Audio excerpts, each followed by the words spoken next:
Ladies and gentlemen, boys and ghouls, it's time for below grade level. It's time for the fright of your life.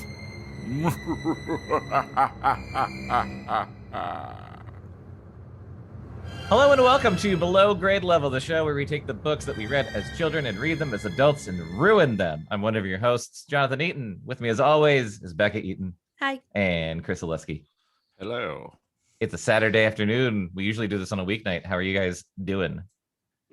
Not drunk enough for this book yet. Yeah. That's true. I'm almost done my first drink. Yes, we are going to have to And I get want up probably another. before we start reading to get more drinks. I'm Our on guest. number 3. Oh, good. Our guest on today's episode is a returning guest, a returning expert, Returning champion. returning champion, our friend Christine Schrader. Hello. Hey, everybody listening. This is Jonathan cutting in here after the fact to let you know that we had a lot of technical difficulties on this episode of Below Grade Level. So right now, there is a long stretch that I cut out where we were trying to get Christine back on the Zoom call. And then after that, there were a few dropouts, but you shouldn't really notice them. So if you notice anything weird the rest of this episode, if it sounds kind of off occasionally, it's just because the connection was bad and recording stuff kind of messed up and, you know, whatever. Tried to make it as listenable for you as possible. But here's a fun reward for you sitting through some technical difficulties for this episode. At the end, after we finish reading and the episode's finished, I put together a little bit of bloopers for you to listen to while we were waiting for Christine's connection to get better. And then there's a large segment in the middle of this episode where Christine and I reminisce and tell some stories about high school that had nothing to do with the book. So stick around at the end if you want to listen to that kind of crap. Anyway, back to the show. Christine, how are you doing? So much better now that my internet isn't a piece of garbage. Yay, good. Fucking The only- spectrum. The only trash I want to hear about is Christopher Pike's trash. That's what I'm in it for. What a good segue. So you were on for a Sweet Valley High episode, which was like you basically cemented yourself as like Our resident Sweet Valley expert. Yeah, whenever we read Sweet Valley, you have to be a guest on one of those books. An expert of the SVU. I mean, I was gonna say Sweet Valley University has to be next, and you know, I graduated magna cum laude. So. But we'd also, I'm pretty sure that we had talked when you were on about Christopher Pike, and it's come up before. But so I think we always ask everybody if they've ever read these books or like what their history is, and I think everyone so far with this book has actually never read a Christopher Pike book, and they were either vaguely aware of or had no idea. But I think you are keenly aware of Sir Christopher Pike. Okay, so number one, there was a little bit of a war going on in the late 90s between one Christopher Pike and one R.L. Stein, and not like bullshit Goosebumps young children. Fear Street. I know you guys have done some Fear Street. Yeah. So Christopher Pike was like maybe like up a notch from Fear Street. 100%. Yeah, and he had like a badass, really like aggressively 90s font where it said Christopher Pike on the front of his book, like in like a slap, like if you're handwriting with a knife and you're like, ooh. Oh yeah, it's like if you stab someone but they bled neon yellow and you're like Christopher Pike. That's the good shit. Yeah. And so a lot of times it involved teens and young adults, often the ladies, getting into some kind of supernatural trouble. Because no one writes women teen protagonists better than a middle-aged man. Yeah. Definitely not. And my favorite Christopher Pike series is the Last Vampire series, which is what I think I've talked to you about before, which I feel like, you know, Twilight, all this stuff, The Last Vampire had like a badass woman vampire as like the center of it, and she's the last vampire, and it actually incorporates all of the different religious traditions, like Krishna is the one who made her a vampire and all kinds of weird stuff. Interesting. I have a question. So Christopher Pike, like we know this book is 1 out of 3. So where Fear Street and Goosebumps kind of lived in the same world, were Christopher Pike's books like that, or were they just their standalone either series or like one-offs? they were all one-offs or shorter series, but sometimes you would get like minor crossover characters. So there was definitely a sense of an extended Christopher Pike universe that was like never fully brought forward. The CPU. Exactly. But yeah, and like a lot of them involve probably more than Fear Street, which like, because it was so centered on like, you know, if you go back into like the Fear Street sagas and stuff, it's this like deep bench of history about the Fear family and like and so Christopher Pike stuff was like a little more Anne Rice adjacent, where like it was like deep history and like big historical things were like happening around a lot of the comings and goings in Christopher Pike novels. And so I think he took sort of a wider canvas than Magud R.L. Stein. Are you familiar with the series we're currently reading? I do not remember this one. I'm not going to lie. And I would have bet money that I had read every Christopher Pike novel, but that would be with the big asterisk of all of the Christopher Pike novels that were available at the Crofton Public Library. Because I don't think, like, I did buy them sometimes, you know, whenever you could like slip into a B. Dalton or a Crown Books on the sly in middle school. But you know, most of them were, you know, they were library books, and probably the last time I significantly used a library outside of like college was like literally I got in trouble for over borrowing. Like they had to call my mother because I was taking out 20 books at a time. Oh my god. That feels like That's a Christine awesome. problem for sure. Yeah, that's amazing. Oh yeah. I mean that should be my Tinder profile. If I everything you need to know about me is that I used to get in trouble for taking out too many books in the library. Call me the bad girl of libraries. Yeah. Not for why you think. They cut that yellow library card in half in front of me, like, not anymore, sunshine. Real quick, the last vampire. So I've been trying to think of this, and I didn't think it was Christopher Pike, but maybe I'm wrong. I vividly remember reading like a series of these kind of like YA, but like too sexy for me to have read at the time, books about like vampires, and it felt very like you said, Anne Rice light. Was the protagonist of those books like a regular girl who was turned into a vampire? Do you remember? She is the last vampire. So I think her name is Alicia or something like that. And she is like hundreds, if not thousands of years old. And as far as she knows, is the last vampire. So she does not get turned in it. But it is, you know, I assume everybody's like familiar, at least with like the outline of Interview with the Vampire. She would be sort of a Lestat figure, like, Lestat, yeah, exactly. That makes sense. Okay, there's some book series that I read when I was probably in like 7th grade that was like a girl, like one of these protagonists, like a high school girl who like gets turned into a vampire, I think, by a vampire. How does she go to classes? It probably dealt with that. I don't remember. I just remember it was probably not appropriate for me to have read. But anyway, okay. So let's start reading Remember Me. To what happened last time was our friend, dead dear Sherry, died and went to her funeral. And at her funeral, she met Peter Nichols, brother of golfer Jeff Nichols.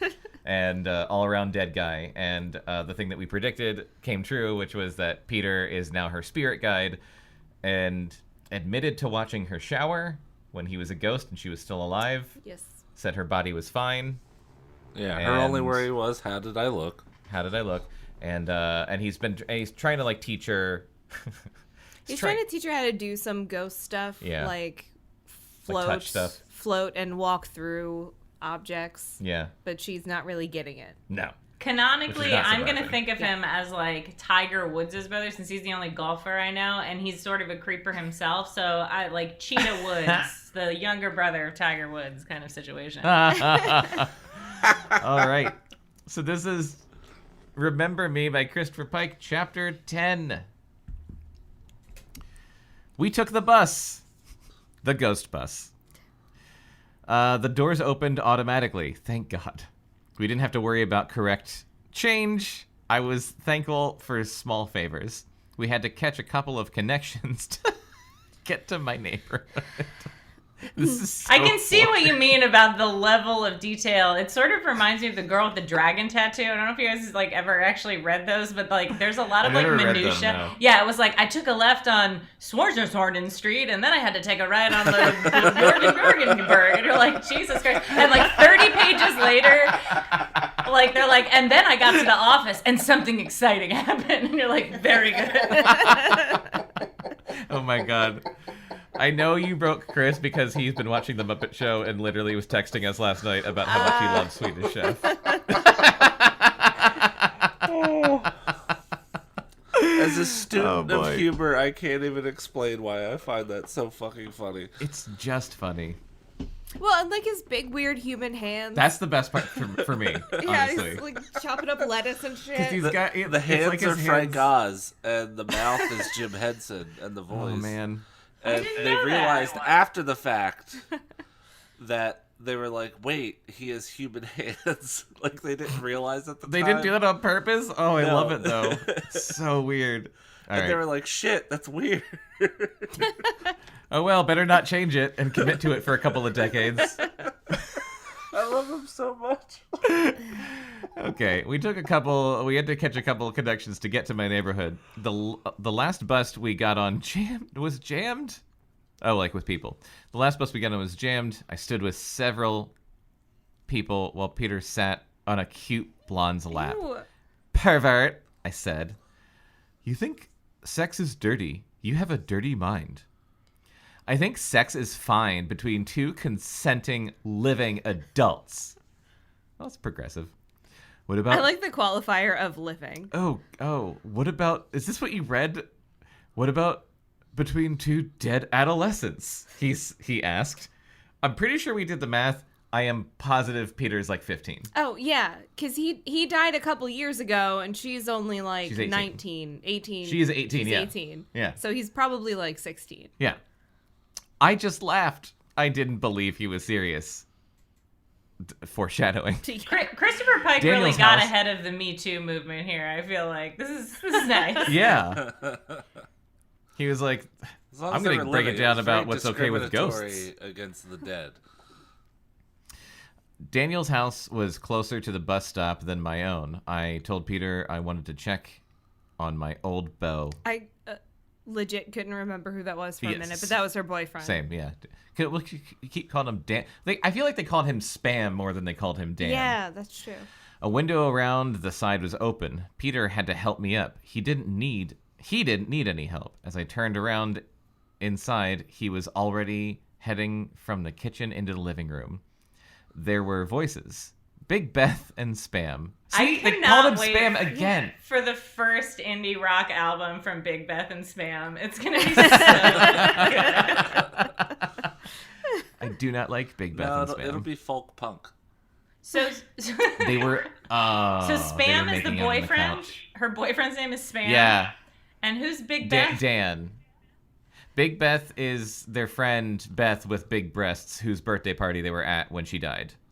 And Dan cheated on Sherry with Big Beth at the party. They were like hooking up in the hot tub. Yeah, they were naked and that's fondling. the party. Yeah, the party where Sherry died was at Big Beth's house for her birthday. I do feel like by the rules of like every high school movie or television show, they wouldn't be like wasting the Beth. It would be Big Breast and Spam. Yeah. Right? It's not creative. They were making out on the couch. Daniel had his hand under her blouse. She was undoing his belt. They were both groaning. Peter stood above them, shaking his head. And you're not even cold in your grave, he said. Peter, I moaned, deeply hurt.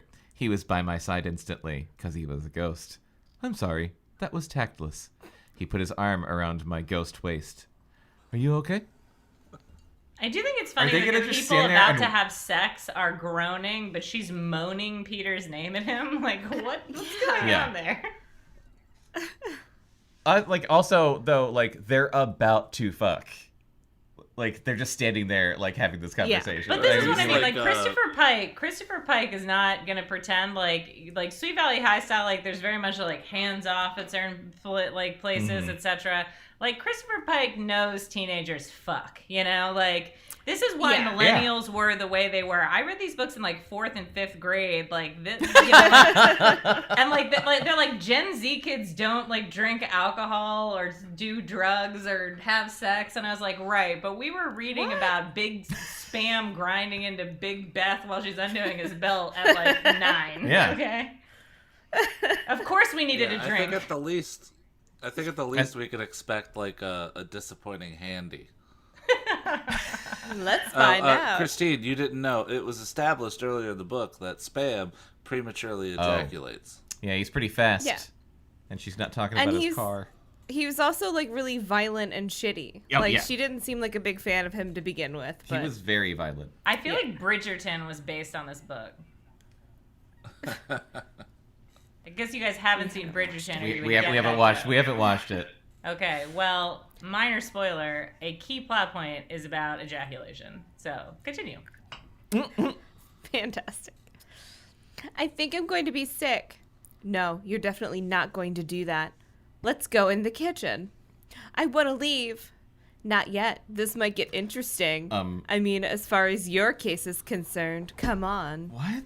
We sat at the kitchen table. I could still hear them in the next room. I stared at the apples in the fruit bowl and wished I could stuff one down each of their throats. Do it. Well, she might like that. I thought he cared about me, I whispered. You get used to it, Peter said. No. Forget him. He was trash, we all said. Yeah. I chuckled sadly. Your brother said he was an asshole. What's a sad chuckle? He's a smart guy. Wait, we're supposed to believe a guy who's known as Spam is a smart guy? Or that's the brother. Yeah. Wait, no, this is really bad writing. Smart guy is applying to the brother, I believe. Yeah, Jeff. Oh, no, but if he was guy. so smart, what was he doing with Beth? No, the brother is not Dan. No, but his brother was dating Beth. Oh. Was he? Yes. Oh, okay. Yeah. There's a lot of yarn going across a wall somewhere. Jeff and Beth were dating. About... Dan and Sherry were dating, and then Dan and Beth hooked up in the hot tub. Okay. I forgot Jeff and Beth were dating. Yeah. Okay. Jeff was like moodily smoking a cigarette. All right. Well, Peter said, peeking around the corner of the kitchen into the living room. I suppose he had a couple of good reasons. Someone knocked at the front door. We jumped up, but not nearly so fast as Daniel and Beth. They were busy pulling themselves together when we re-entered the living room. Just a minute, Beth called. Shh, this is my house, Daniel said. Just a minute. She forgot she was at someone else's house. Peter peeked out the window. We're in luck, Sherry. It's Garrett. He's caught them red-handed. He's a couple of minutes early, I growled. All right. Grrr. The kids finally got themselves presentable and answered the door. Garrett was not wearing his frumpy green sports coat, but his unironed black shirt was a questionable improvement. He looked as if he had spent the night with his head bent over a toilet. Jesus Christ. He needed a shave in the worst way. Oh, so Sherry. judgmental. Have you guys played Disco Elysium? Chris, I have. It's great. I've heard good things from Chris. This entire description reminds me of the main character waking up in Disco Elysium. That game is a work of art. Is she a giant judgmental bitch? No, he would be Garrett. No, he's Garrett. It's a guy that Garrett wakes up blacked out in a room where like everything is in shambles, and I feel like Garrett just like finished a level in Disco Elysium and wandered into this plot. Yeah. May I come in? He asked Daniel. I don't know. Daniel glanced at Beth. This is sort of a bad time. He had a raging erection. It's your house, like you just established. I bet, Garrett said, stepping inside anyway. Are you folks home? No, Daniel said. Good. He took out the notepad he had brought to Beth's condo. Now, let's see here. Jesus Christ. I'd like to ask you a couple of questions. He gestured to the couch. Have a seat. Can I just Daniel point out and Beth how sat weird down. it is to point out that it's the same notepad he had brought to Beth's condo? Like, that's a bizarre detail. It's so we know about the tedium we're about to get Like, back you into. could just say he took out his notepad.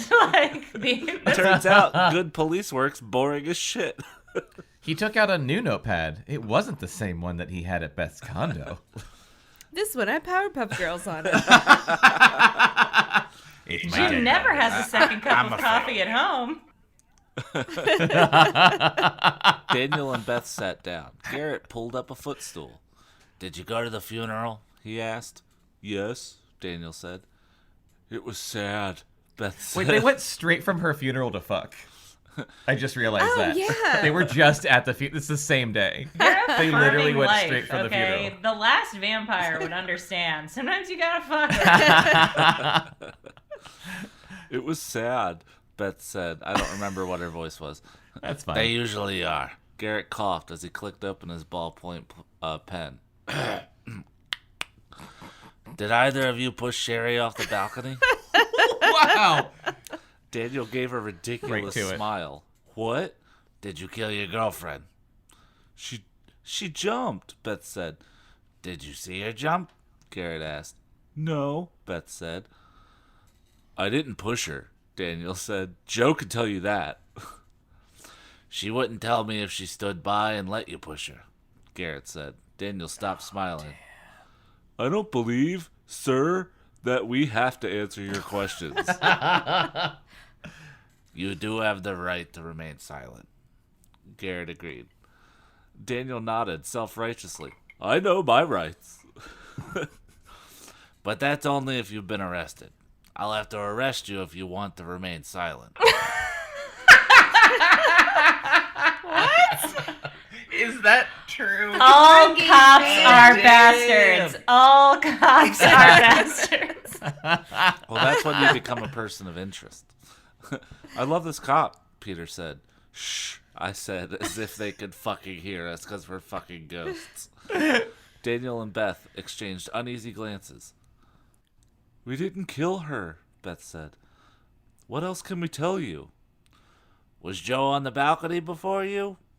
Garrett asked her. Oh my, I can't fucking believe we're doing this again. I feel like I got tricked. I feel like half this book is who was on the balcony when and when they went to the bathroom. She said she got there after me, Beth said. What do you say? I don't know. I told you. It was dark. It wasn't that dark. The balcony's not that big. What was the matter with you that night, Beth? Were you drunk? Oh, shame the girl. Mm-hmm. She doesn't drink, Daniel said. I'm asking her. I don't know what that was, Garrett said. Beth put her hands to her mouth and grimaced. I don't know what was wrong with me. Garrett leaned forward. Were you mad at Sherry? No. Wait, Why hold not? on. I'm sorry, I have a question. Yes. Was Beth the one they were doing seance shit to before Sherry? Yes. Okay. Well, And she it's kept falling known that asleep. So, breasts, yeah, at the part- big breasts are a conduit. So people know that. So you would start with Big Beth. She's very attuned to the spiritual world. Yeah, it's like, there's that, insert Mean Girls reference about ESPN. That's fine. It's great. They're like antennae. The bigger they are, the more reception they pick up. Yep. Don't tell the Russians. All right, enough topical humor. Garrett leaned forward. Were you mad at Sherry? No. Why not? Because she was my friend, Beth stammered. How could she be your friend when she was going out with your boyfriend? Garrett asked. Dan wasn't my boyfriend. Is he your boyfriend now? No, Daniel interrupted. No, Beth echoed weakly. Garrett turned to Daniel. When you were on the balcony, did you see Amanda come out of the bathroom? Please, try to remember as best you can, or I might have to arrest you. I saw her. Oh my God. Are you positive? Yes, but they told me at the clinic I didn't have to disclose it. Garrett closed his notepad. That's all for now. Daniel's fear turned to anger. Why are you hassling us like this? You have no right. Garrett stared down at him for a moment. Way down. He appeared to be studying Daniel's ... feet. Then his eyes flickered upwards, and he reached over and plucked something from Daniel's shirt pocket before Daniel could stop him. It was an unopened condom. What's this for? He asked. It's none of your goddamn business, Daniel snapped. Garrett tossed the condom into Daniel's lap. You may think you're practicing safe sex, son. He smiled and put his notepad away. But you're not even close. Don't you know condoms only have a 99% effective rate? You really need to make sure she's on the pill or whatever they have here in the year of our Lord 1994. Garrett left. Peter wanted to go after him. He's probably going to question the others, Peter told. Probably that chick, Sherry. You can just click on the page. Oh, I can. Like a real book. What, really? Yeah, you just click on the page, it turns. I do like the turning page animation, I have to say. Yeah, I do too. I love the yellowed book image. Yeah. I feel like I can smell it. And you can see through to the next page, so it really was just scanned in. Yes. Like on a physical screen. Yeah. We can ride in the back of his truck and not have to worry about the buses. Come on. No, I want to see what these two have to say. They're just going to have sex. Yeah. Peter paused. I suppose we could stay. It's been a while since I watched anyone fuck. They did not have sex. The instant Garrett was out the door, Beth burst out crying. Daniel still tried to have sex, but then realized it wasn't going to happen, and he tried to comfort her. He was just bluffing, Daniel said. He's not going to arrest us. He put his hands on the back of her neck as she wept into the couch cushion. Put his hands on the back, like both of them? Like around her neck. I think it's probably like a little massage, like a sweet little massage. Oh yeah. Hey baby, I'm here. It's all right. And you don't have anything to worry about. My name is Spam, so clearly I'm a legal expert, even though I'm a civilian teenager. She sat up suddenly, throwing off his hands. I shouldn't be here. We shouldn't be together. Why not? You said you liked me. Beth gave him an incredulous look. Dan, Sherry's dead. We just buried her with our hands. She glanced around, obviously confused about how she had come to be where she was. Did he drug her? Right? She looked down and said, "Damn these breasts!" She stood. I've got to get out of here. Dan tried to stop her. Oh, I'm upset too, baby. You know, she was my girlfriend. Oh, I'm so sad. Oh, if she was your girlfriend, why are you trying to make like you hardly knew her? Oh, that's not true, baby. Come on. Oh. Let me go. It is. She went to shove him away and then stopped, looking at his face. Her own changed. The ding-dong expression vanished. Ding-dong? It is true, she said, a note of regret in her voice. What? Beth left. So I think like she's just a dipshit with big tits, but then it turns out she's like an emotionally mature woman and recognizes that he is. It's like realized. Peter with Jesus Christ when he denies him 3 times. We all know what we're talking about here. Welcome back to our podcast, Bible Talk with Christine Schrader. In the next hour, we'll be raising money using my one-man Jesus Christ Superstar. I would watch that. Me too. Beth left. Daniel let her. I hope so. Sherry, Peter said, we have to get into Garrett's truck. Just a second, I said. Daniel There's no way Garrett has not driven away by now. Right? We've had a whole conversation. It might be taking a few nips of his flask. That's what I was just going to say, unless he blacked out in his car. And he's making little drawings in his special notepad that he also brought to Beth's condo. You know the one.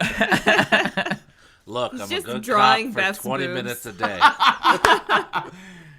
Dear Diary, I questioned someone with big boobs today. Just a second, I said. Daniel stood there staring at the closed door before finally trudging upstairs to his bedroom to masturbate furiously. I went with him.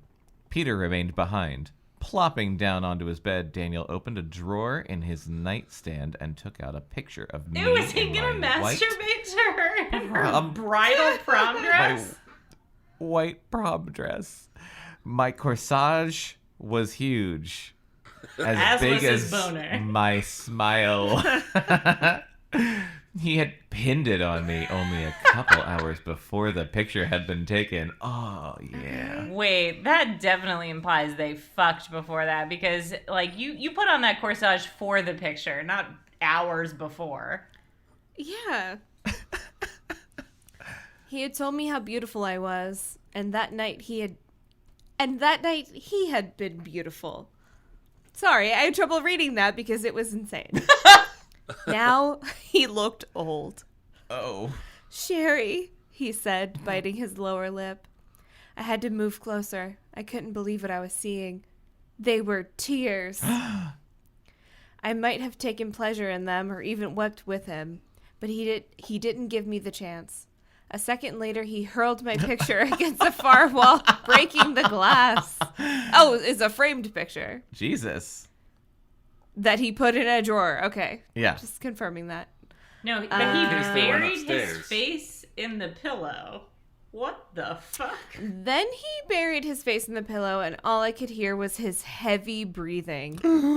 Because he was coming. Catch you later, I said, for no reason, because I'm a ghost. That moment and felt like hear me. Twin Peaks, but masturbating, right? Like the huge, Yeah. throw the picture, like Laura, and then like furious masturbation. So I guess we're Leland Palmer. I was just gonna say. Laura Palmer's hysterically crying somewhere in the background.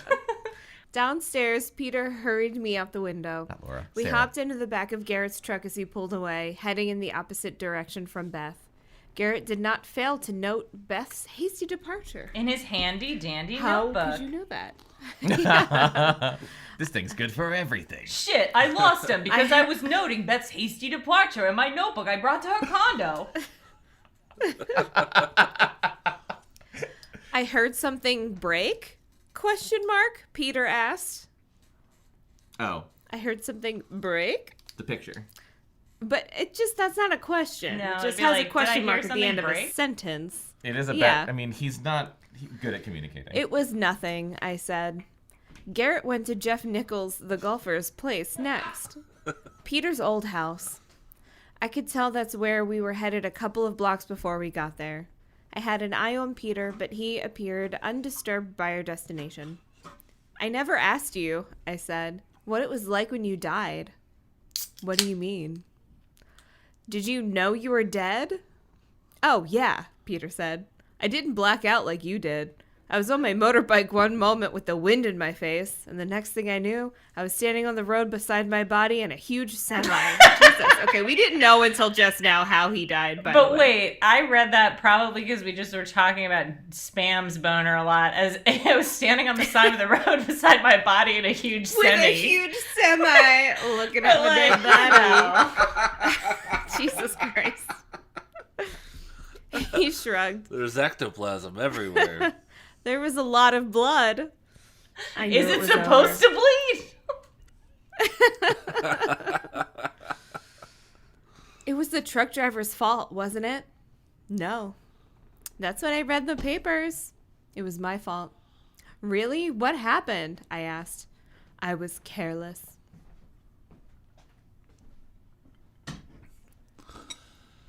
Did someone meet you on this side and help you along? I was worse than you, he said. What do you mean? He smiled faintly, but refused to elaborate. Oh, he's like a Jacob Marley. Like with the chains attached to him. He doesn't get good treatment on the other side. Jeff was out front working on his motorcycle. The love of fast machines obviously ran in the family. Jeff had grease on his hands, a cigarette in his mouth, and a half-finished six-pack sitting beside a ratchet set. He hardly glanced up as Garrett climbed out of his truck and walked toward him. Busy? Garrett asked. I suppose. Can I have a beer? Now Jeff looked at Garrett. He set down his tools and handed Garrett a can. It's not cold, he warned. That's all right. I'm on duty. Cold. What does that mean? Like, I can drink on duty as yeah, long as like I don't if it were enjoy cold, maybe he can't drink it. Like, What? Garrett said, popping the beer and taking a deep drink. As will I. I brought a little popcorn snack for me and Bekah. I hope I it's feel not like we're loud. going to be crunching. I know. It's probably a bad idea. We'll find out. When thanks. it's too late and we can't do anything about it. I wanted to We'll ask wait you for a him. couple of questions. I have nothing to add to what I said the other night. You like beer, Jeff? Yeah. Do you? I like whiskey. Garrett finished his can and set it beside Jeff's pile on the cement driveway. The Nicholses were fairly well off. Their house was roughly the size of my own. We all know how rich I am. Jeff appeared to be the only one home. Garrett pulled out his notepad. The same notepad he had 3 times previously. The very same. no, I think you have to list it out like, you know, like you'd be like the tree in the hole. So the notepad he brought to the balcony, brought to Beth's condo, and then brought to Oh, I think we're Span's going to house. definitely hear some more balcony shit. Oh, definitely. Were you drinking the night of the party? He asked. Yeah. fuck yeah. How much did you have to drink? I wasn't drunk, Jeff said. How much? 2 or 3 cans.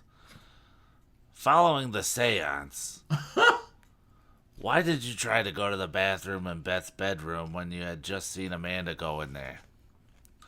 Beats me. You could do better than that, Garrett said. I had to take a leak. I just went in there. I didn't give it a lot of thought. Want another beer? No. When you were in Beth's bedroom, did you hear anything that would indicate Amanda was actually in there? I don't know. Maybe, Jeff said. Could you be more specific? I thought I heard water running, and Amanda loves running water.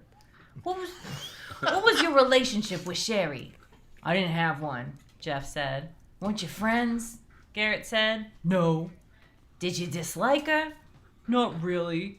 Would you say she was suicidal? I told you I hardly knew her. What is your relationship with Big Breast Beth? I used to go out with her, Jeff said.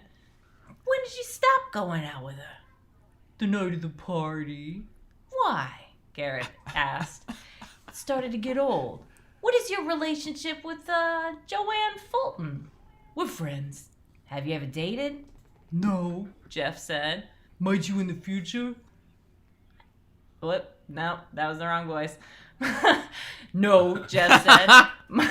Might you in the future? I don't know why. It goes like further and further toward Newsies. It's not like an effective copy. You want to buy a paper, mister? I doubt it. What's your sign, Jeff? Because we got a horoscope here in this pape. Huh? Your astrological sign. What is it? I'm a Scorpio. You don't strike me as the type who'd be into astrology. I'm not. You brought it up, man. Why the fuck are you asking me this? How did you know what sign you were? Did Joanne tell you? I'm so sad that Bekah stood up and left to get a new drink during the astrological sign conversation. Look how many lines of dialogue are on that single page. I mean, I know, it's really... Also, Christine, you might not know this, but if you're not familiar with the game Cyberpunk 2077, we've been doing Jeff as Keanu Reeves in that game. I forgot. He's Johnny Silverhand. I just remembered that Jeff is old Keanu Reeves and Peter is young Keanu Reeves. Yeah. He's Peter's Chad from SNL. Just to catch you up, Bekah, Jeff is a Scorpio. Oh, but and he got caught. Yeah, he got literally, caught. Garrett literally just asked him what his sign was. But it's in a and now they're having world an where argument not about everybody. astrological signs. Wait, what? Why did Garrett ask him? We're finding out. But here's the We're thing. finding out. Here's the thing. He's caught him, right? Because he says, Yeah. did Joanne, do you know that because of Joanne? Because he wouldn't know his astrological sign because he's a man. Yeah. He was like, what's your sign? So Scorpio's like, how do you know that if you don't like astrology? Oh my god, I'm so excited Jeff about this. hesitated. That's right. Christine, what are you? Sagittarius. I'm a Sagittarius. Yeah. We're like a couple days apart. Yeah, we're. Oh, nice. It makes sense. We have the bond. Loud of the friends. Sagittarius. Loud friends. Jeff hesitated. That's right, he said flatly. The phone inside the garage rang. Jeff went to get it. I tagged along and pressed my ear to the receiver as he answered it. Garrett stayed in the driveway. Hi, Jeff. This is Joe. Am I calling at a bad time? Sort of, Jeff said. I won't keep you. I just wanted to tell you that I'd like you to come over to my house tonight at 10 o'clock. What for? You'll see when you get here, but it's important. I can't make it, Jeff said. It has to do with Shari. The group's going to be here. Oh, they're gonna seance her. Yeah. Okay, cool. But I was actually thinking that it was going to be one of those awkward things, since all I know about Joe is that she's like into astrology. Is, you know, like when your friend, because you're not really into astrology, but they've taken a lot of time to do your full natal chart, and you're like, oh no, like I really don't. Sorry. She's like really spooky and occult. She's the one that initiated the seances. Multiple seances. Also, her voice is Riff Raff or Eartha Kitt. Ooh, I like Riff Raff better. Oh no, my internet connection's unstable. Okay. Welcome Jeff to the club, buddy. Jeff glanced at Garrett. Can't make it. Come on, Jeff, please. It really is important. I'll think about it. Joe paused. All right. I hope you come. Jeff sat down the phone and returned to Garrett and his bike. He picked up his ratchet. Finish with your questions? He asked. Just about, Garrett said. Who is that? Some girl. Garrett gestured to Jeff's greasy white sneakers. Are those the shoes you wore to the party? Greasy Maybe. Sneakers. Somebody tell me what that means. Like, Greasy. I'm guessing white sneakers, but covered in grease. Like so bike just like grease? dirty white sneakers. Okay. I Oh, guess. because Like he's working on a super car. smudged, He's dirty working white on a sneakers. car. Right. Okay. Are you sure you didn't have on black shoes? I don't remember. Garrett put away his notepad, the very same that he brought. What the fuck does to anything Beth's have to do with shoes? Obviously, he was condo. looking at Dan's shoes. Those sneakers are a mess. I doubt if Beth would have let you into her place with them on. He turned to leave. Take it easy, son.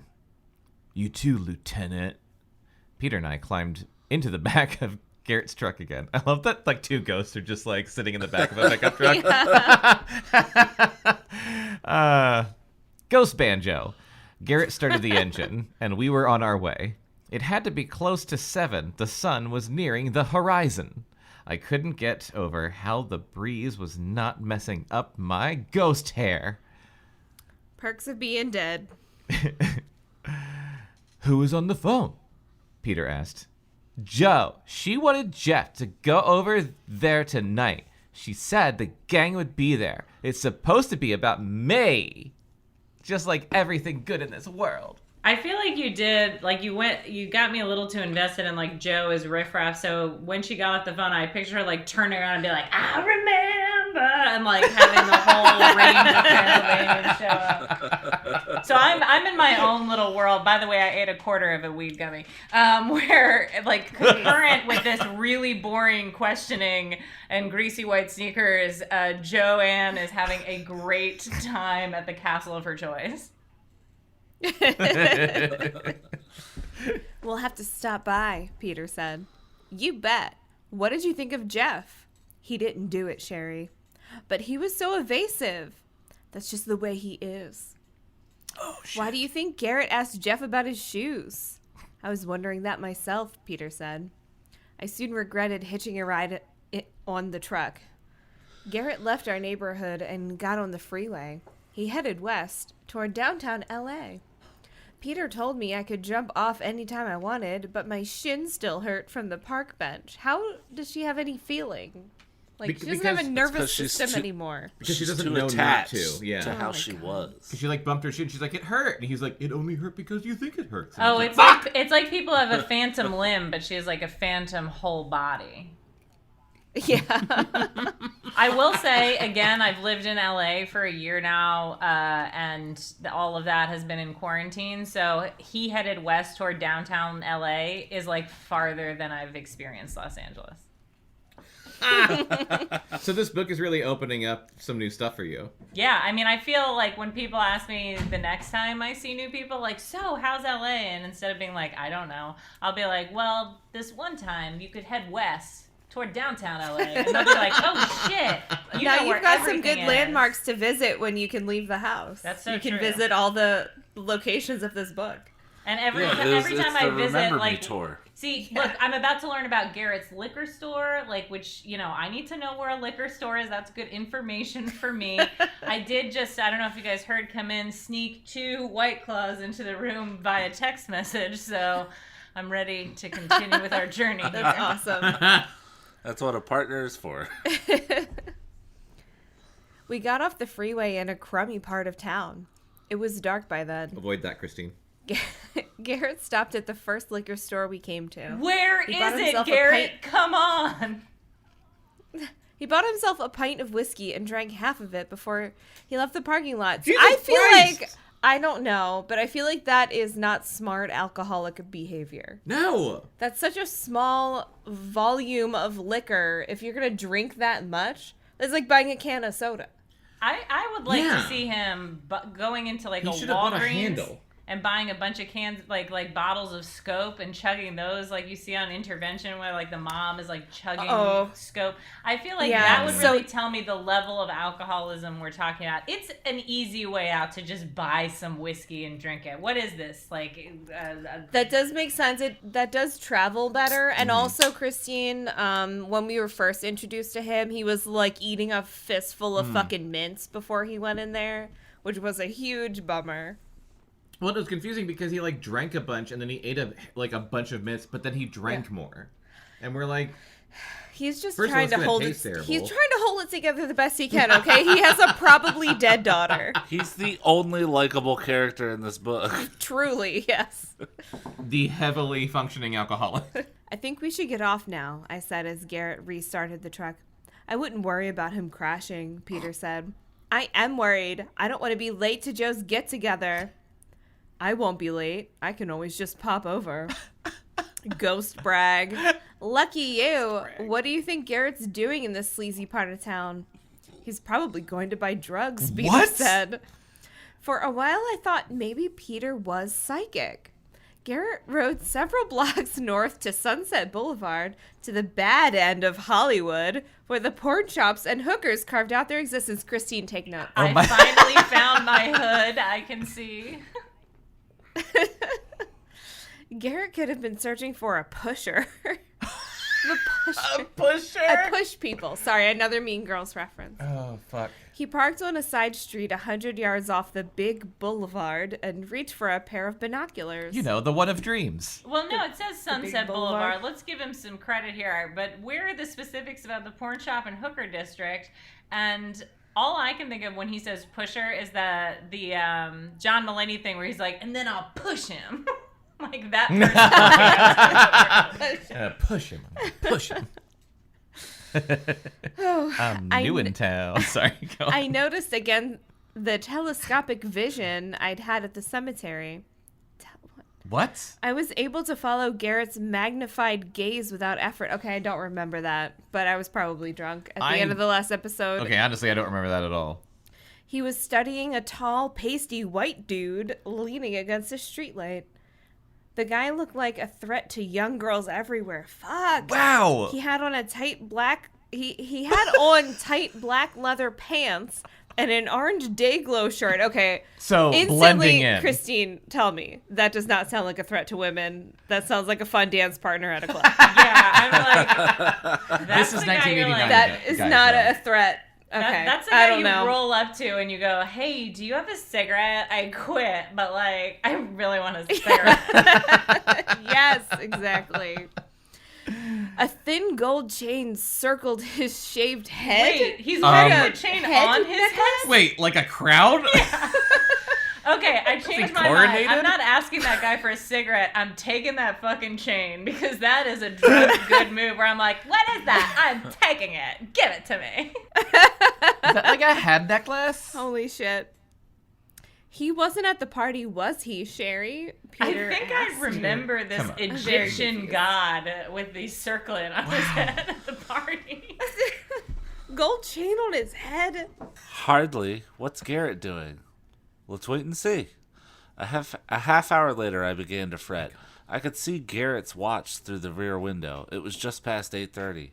We have to go, I complained.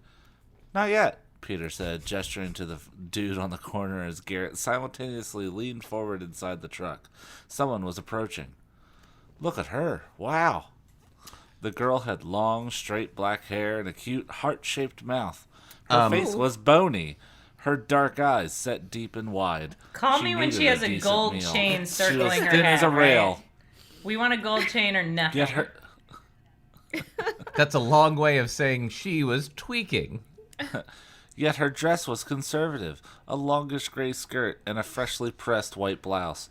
I understood Peter's wow. She was beautiful. Was she? But wait, her face, she sounds like a skeleton. Her face was bony, her dark eyes set deep and wide. Every time Sherry describes someone, she's judging them. Well, she's judging them, but like it's such a contradiction. Because she'll describe something that sounds horrible, but then she'll be like, he was a very tall, short person. Fucking gorgeous. Gorgeous. Yeah. Or describe a gorgeous person and be like, she was disgusting. Yeah. It's just that her boobs are big. The end. It's such a contradiction. It's really hard to follow. She has a really strange worldview. Yeah. Well, I guess I understand right now. It's like the Kate Moss heroin chic, right, is like the actual like beautiful thing going on at this moment. I know her, I said. She was at the party? Peter asked. Would you shut up?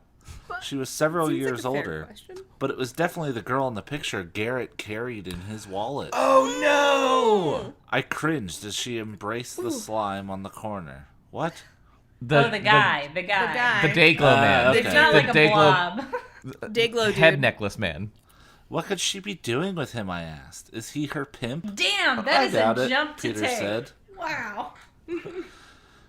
She doesn't have the hooker look, but she could be an addict. The guy could be her connection. How do you know her?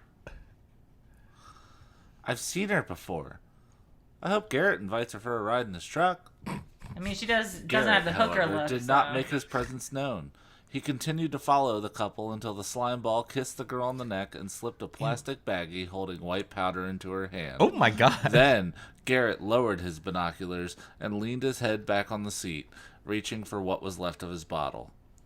It's his daughter, I said, understanding at last. The couple parted company, heading in opposite directions along the boulevard. Are you serious? Peter asked. A cop with an addict for a daughter? Sounds like TV. Hey, where are you going? Or like obvious real life. Yeah. Oh, Sherry, always several steps behind us, the audience. Also, why was baggy capitalized like it's a brand name? Like, it just was a weird detail.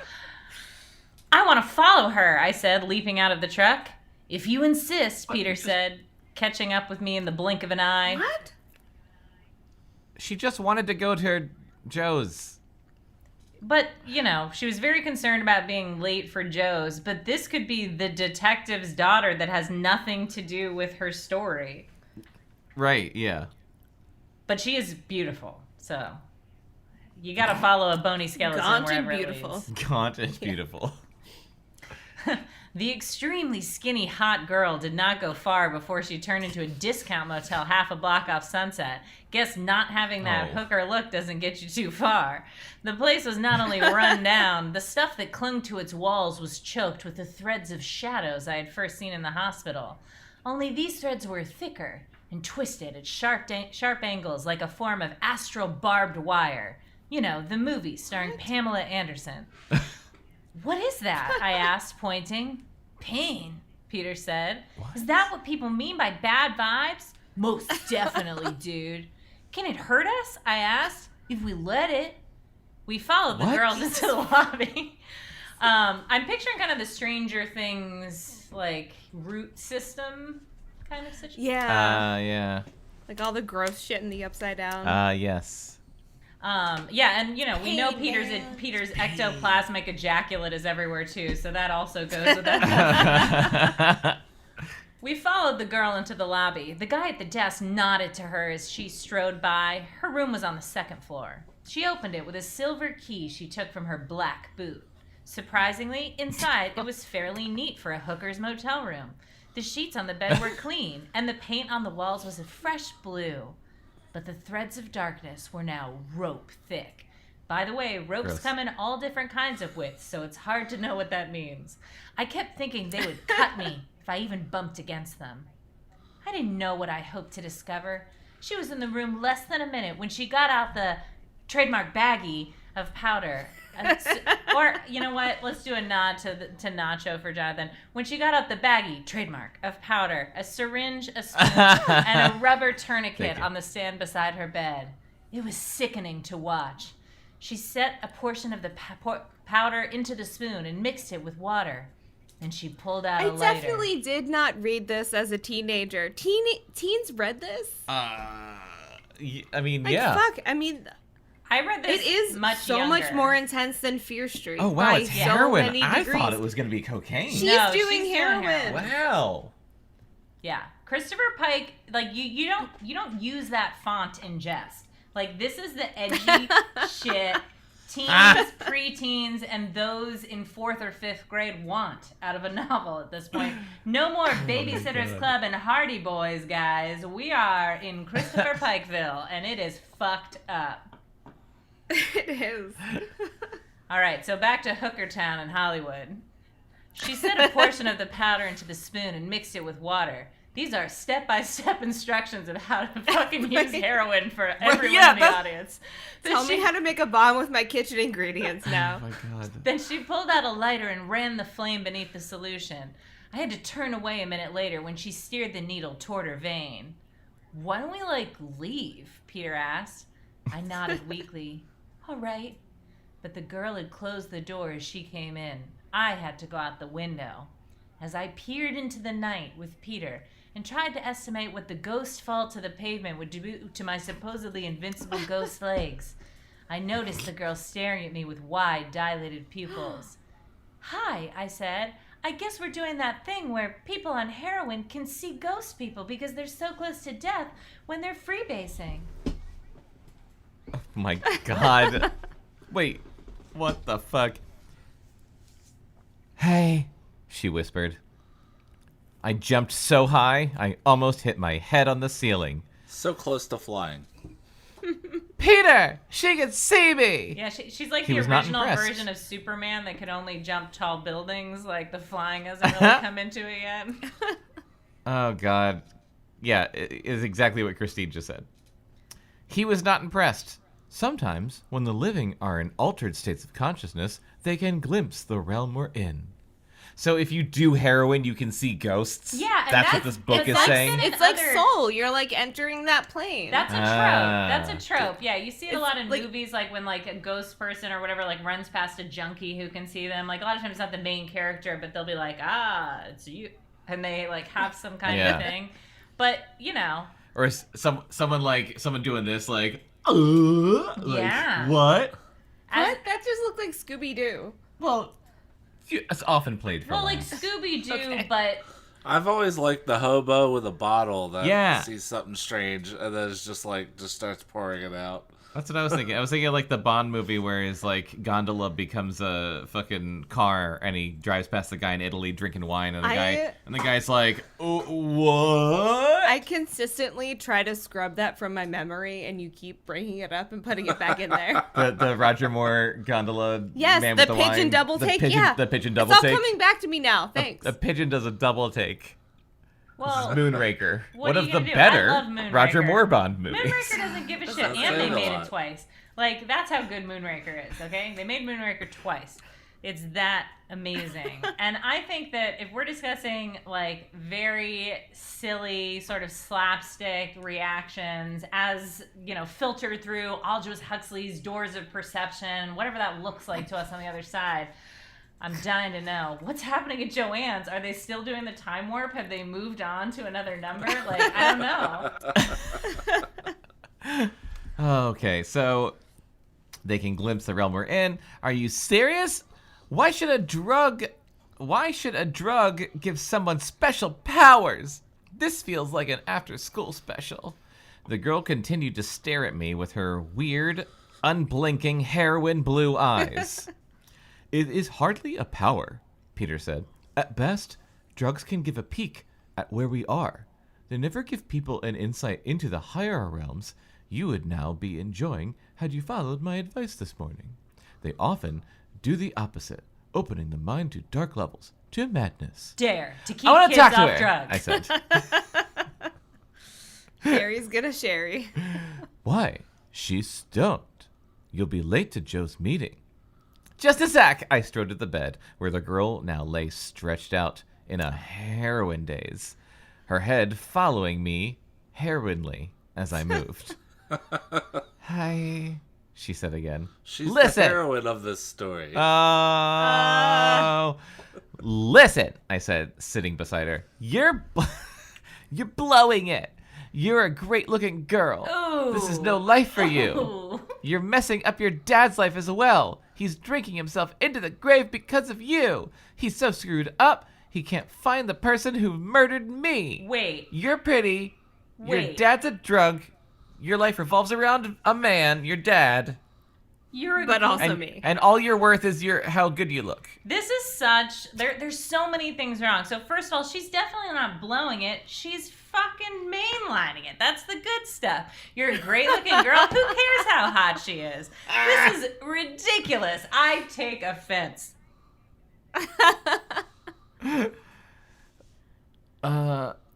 Murder. She mumbled. Murder. Red rum. Red. Murder. She mumbled. Careful, Peter said. Don't give her any ideas. I stood. Don't incept her. Wait, can you be like, yes, murder spam. He's the worst. Murder. You want to murder. We're going to have another talk, you and me, I told her, as soon as I figure out what you need to hear and who you are and where I am. And you don't know her name. You're a girl. Fucking learn to fly. I might have been unprepared for this intervention. But she doesn't even like her own friends. How is she so invested in this girl's life? Oh, she's a terrible... Because she's pretty. Yeah, you're pretty like me. The jump to the pavement didn't slow me down a beat. We rode a fire truck back to the freeway, where we caught an ice cream truck heading east. This just got zany as fuck, okay? We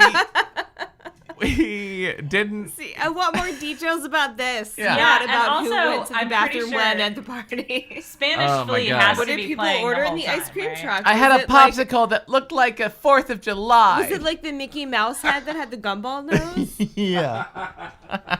I had a love that cookie one. ice The cream freeway sandwich rushed that was as we big didn't exactly as big get invited breasts. into the front seat. The freeway rushed beneath us, and Peter laughed at me for hugging the brightly lit cherry snow cone on top of the ice cream truck. Oh my god, what an image. All right, this is definitely a 2-chapter episode. Jimmy and Amanda were sitting in Jimmy's station wagon at the end of Joe's driveway when we arrived. Okay, Jimmy's the brother, Amanda's the brother's girlfriend, who is also the maid's daughter. Yes. Yeah. Jimmy, my brother, and Amanda, the maid's daughter, were sitting in Jimmy's station wagon at the end of Joe's driveway when we arrived. I told Peter to go on ahead while I eavesdropped on their conversation. I did it without feeling a twinge of guilt. We're not surprised. You didn't have to say that. Because I've never felt it in my life. Definitely didn't need to see that. We know. That's one good thing about being a ghost. When all you can do is watch and listen, you feel you should be allowed to watch and listen to everything. Pretty sure that's how you felt while you were alive. Yeah. Amanda had her arm around Jimmy's shoulder, and that annoyed me because I wanted it to be my arm. Here she wouldn't even return his phone calls, I thought, and I die and now she's in love. It was sort of a ridiculous thought. Actually, I was happy she was taking good care of him. He looked pretty messed up. So wait, this is her brother that she has the awkward sexual tension with, is that right? He had his window down, and I stood by his side as they talked. I don't know, Jimmy was saying. Maybe I should have stayed home. I wasn't invited. Joe wouldn't mind you coming along, Amanda said. I guess not. Are you worried about your mom? I probably shouldn't have left her alone, Jimmy said. Where's your fucking father? Yeah. We can always go back. He left, remember? He left for where? This is Amanda's father? No, Jimmy's father. Oh. Jimmy and Sherry's father. Oh, good question. No, maybe he's selling a house. Yeah, and can you guys confirm? Sorry, well, this is why I was interrupting you before. So this is Jimmy, Sherry's brother, who she has the awkward sexual tension with. Ooh, yes, yeah. Okay. Correct. Yes. Okay, very much yes. Very much. We can always go back. We're here. We might as well see what Joe wants. He glanced toward the house, shaking his head. Someone in there. What? That fell short. What was Jimmy's voice, Jonathan? Refer to your notes. Oh yeah. Refer to my notes. Oh no, I remember diabetes. Oh yes, Wilfred Brimley. Nothing. Amanda knew what he meant. Jimmy thought my murderer must be in the house. She let it pass. Are your parents still thinking of going away tomorrow? She asked. Yeah. My dad wants to get my mom out of the house. Are you going to go? I haven't decided. She kissed him on the cheek. If you don't, I'll come over to see you. He looked at her. I'll be lousy company. She smiled. I don't mind. They got out of his car and walked towards the house. They almost bumped into Mrs. Fulton coming out the front door. She had on her nurse's uniform and was in her usual hurry. And she's the sister of Amanda's mother. Yes. So she's Amanda's aunt. Right. She's a nurse. Amanda and Joe are cousins. Yeah. I didn't know everyone was coming over, she said, and I immediately understood why Joe had set the meeting for 10 o'clock and not earlier. She had thought her mother would already be at work. Oh, shit. What's up? She asked. Joe just said to come, Amanda replied. She said it was important. Yeah, well, she thinks everything she does is important, Mrs. Fulton said, turning to Jimmy. Damn. How are your parents? Not good, Jimmy said. Mrs. Fulton nodded sympathetically. but wait, this is her aunt, right? Wouldn't she call her like Aunt whatever the hell her first name is? Yeah. Okay. Not Sherry's aunt. Oh. Amanda's aunt. It's Amanda's aunt. Okay. Yeah. Got it. Not Sherry's aunt. Okay. Yes. Mrs. Fulton nodded sympathetically. I thought that service was never going to end. That minister read practically the whole Bible. What a long, boring funeral for your fucking friend and sister. Sister, yeah. I wish that Daddy hadn't done that. Oh, boy. She had been on the verge of saying something else. Jimmy was making her nervous. She fussed over Amanda's hair, brushing it away from her eyes. Amanda was her favorite niece. Your mother just called. She was looking for you. Amanda took Jimmy's arm. Really? What? Mrs. Fulton's uneasiness increased, for no apparent reason. She wanted to know when you would be home. I'll call her, Amanda said. I'm really sorry about Sherry, she said to Jimmy, leaving in a hurry. I followed Jimmy and Amanda into the house. I had never seen the place so clean. Everyone was in the living room. I was surprised to see Jeff. He was lounging on the couch with Joe. Beth and Daniel were not close to each other. They were sitting stiffly in chairs and avoiding each other's eyes. That's why Daniel was just staring at Big Beth's tits. What's Joe want? I asked Peter, who was planted cross-legged on top of the TV. Guess there were no cute blondes around, am I right? What? She's been waiting for everyone to get here, Peter said. But as soon as her mother stepped out the door, she went for her Ouija board. Oh my, I said, interested. Do those things really work? What do you mean? Can we talk to them through it? He shrugged. They can work sometimes. Oh my god. Okay, so we gotta do the riffraff / Eartha Kitt voice. Okay. I guess you're all wondering why. I invited you here, Joe said as Jimmy and Amanda took a seat on the floor. Joe had finally put on her black dress. Better late than never, I suppose. The Ouija board rested on the coffee table at her knees. Jeff gestured to it and snorted. Which one's Jeff again? That's the tire one. What was his voice? Old Keanu Reeves. Old Keanu Reeves. You want to use that thing again? Current day Keanu Reeves. He said, annoyed. You should have told us. We wouldn't have come. If the remark hurt her, Joe showed no sign of it. I know this may seem like the wrong time, she said. God knows this has been an awful day. But think back to the party just before Sherry jumped and ran on the balcony. Something remarkable happened. I think we contacted Peter. Jeff took a deep drag on his cigarette and ground it out on the floor inside this house, I guess? I wouldn't have on his tongue. I wouldn't have been surprised.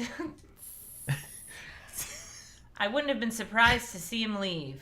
Yet he said nothing, nor did he move to get up. I turned to Peter.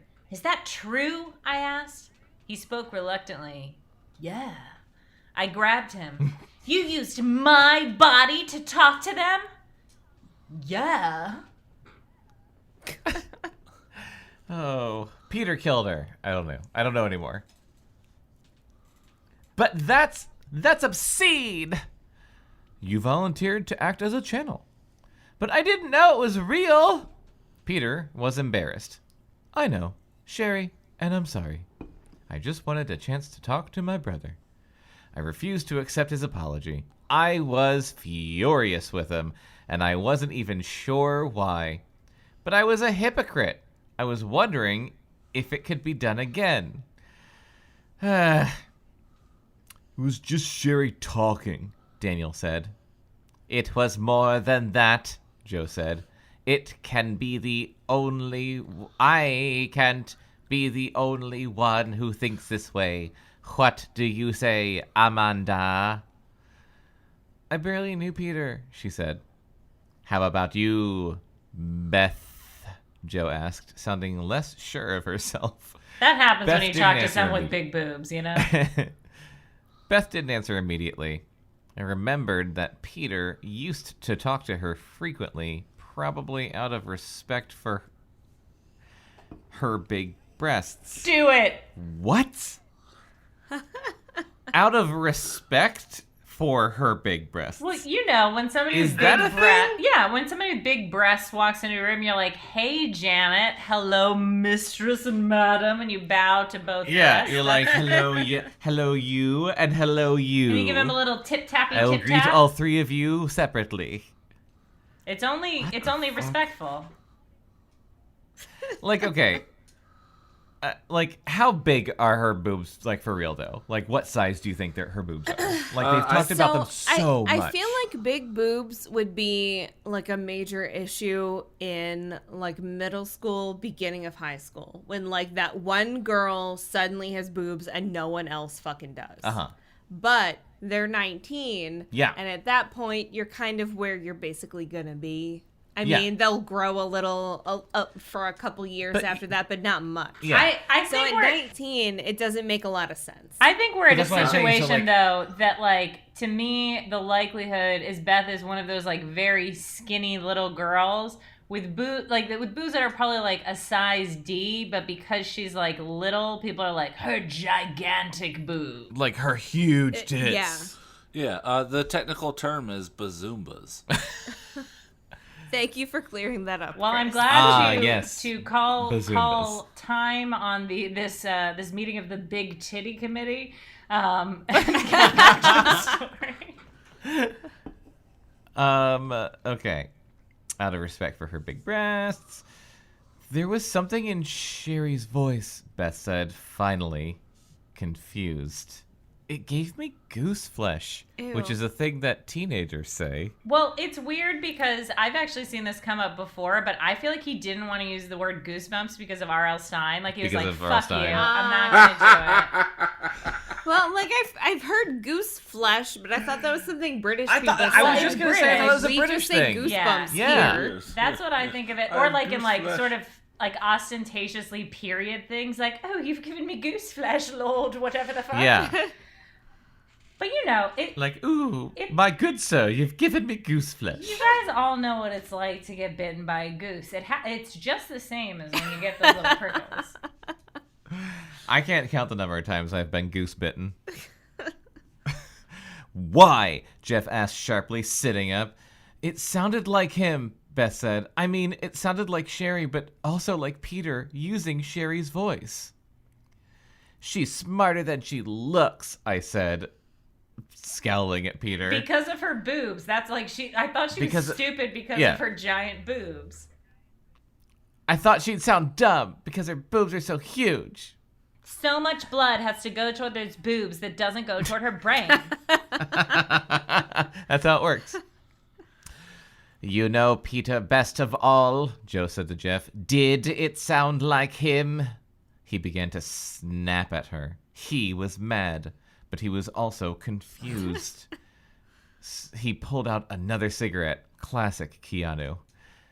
If you want to use the board, then let's do it. Get it over with, he growled. That actually does sound like video game dialogue. Like the choice comes up on the screen. Use board or leave. Yeah. Excuse me, Jimmy said, breaking in. I'm missing something here. Why do you want to do this now, tonight? I want to talk to Sherry, Joe said. She raised her hand when the group started to protest. Silence! What happened at the party makes me feel it's possible. I don't think she's left yet. I've read a lot on this subject. It's normal for someone who has recently passed over to hang around for several days. You can look that up in a book. We must try to contact her before she leaves. Thanks, I love Wikipedia. That your Wilford Brimley impression is just Arthur Morgan from Red Dead Redemption 2. That's a good boy. He's a good boy. You're my boy. That's a boy. I ain't a nice man. Okay. You done? Yeah. I feel like Peter has a real semi right now from all system. of that talk. That's fine. That's my girl. I said, sorry. Like, literally, Arthur Morgan says that. Damn it! Don't get carried away, Peter warned. But Joe knows what she's talking about, I said. Peter was unconvinced. She has some knowledge, but a little knowledge is often dangerous. In a woman. Right. But can we talk to them? I insisted. Let's see, Peter said. But Peter has been dead 2 years, Daniel said. How did we get a hold of him? Sometimes people have reasons to stay, Joe said. Sorry, I'm a little drunk. Day drinking whiskey. Joe said, showers they have to attend. I agreed. I don't believe any of this, Daniel said. There followed an uncomfortable silence. Except for Joe, I doubted any of them honestly believed they could communicate with either Peter or me. Yet I also realized even before they took their vote that most of them probably felt if there was one chance in 1,000 it wouldn't hurt to try. It both excited and depressed me to see from Jimmy's expression that he was willing to give it a try. That sentence might be like the most accurate statement of my sexuality. It both excited and depressed me to see from Jimmy's expression that he was willing to give it a try.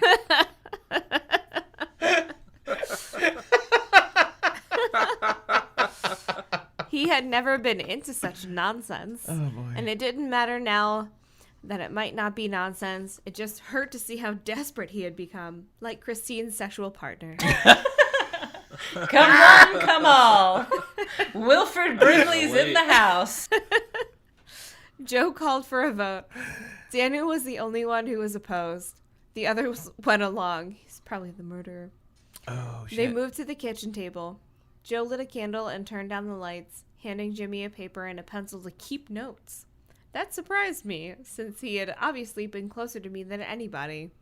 Perhaps Joe felt he was too upset to act as a medium, I thought. Jimmy did not appear to mind his role.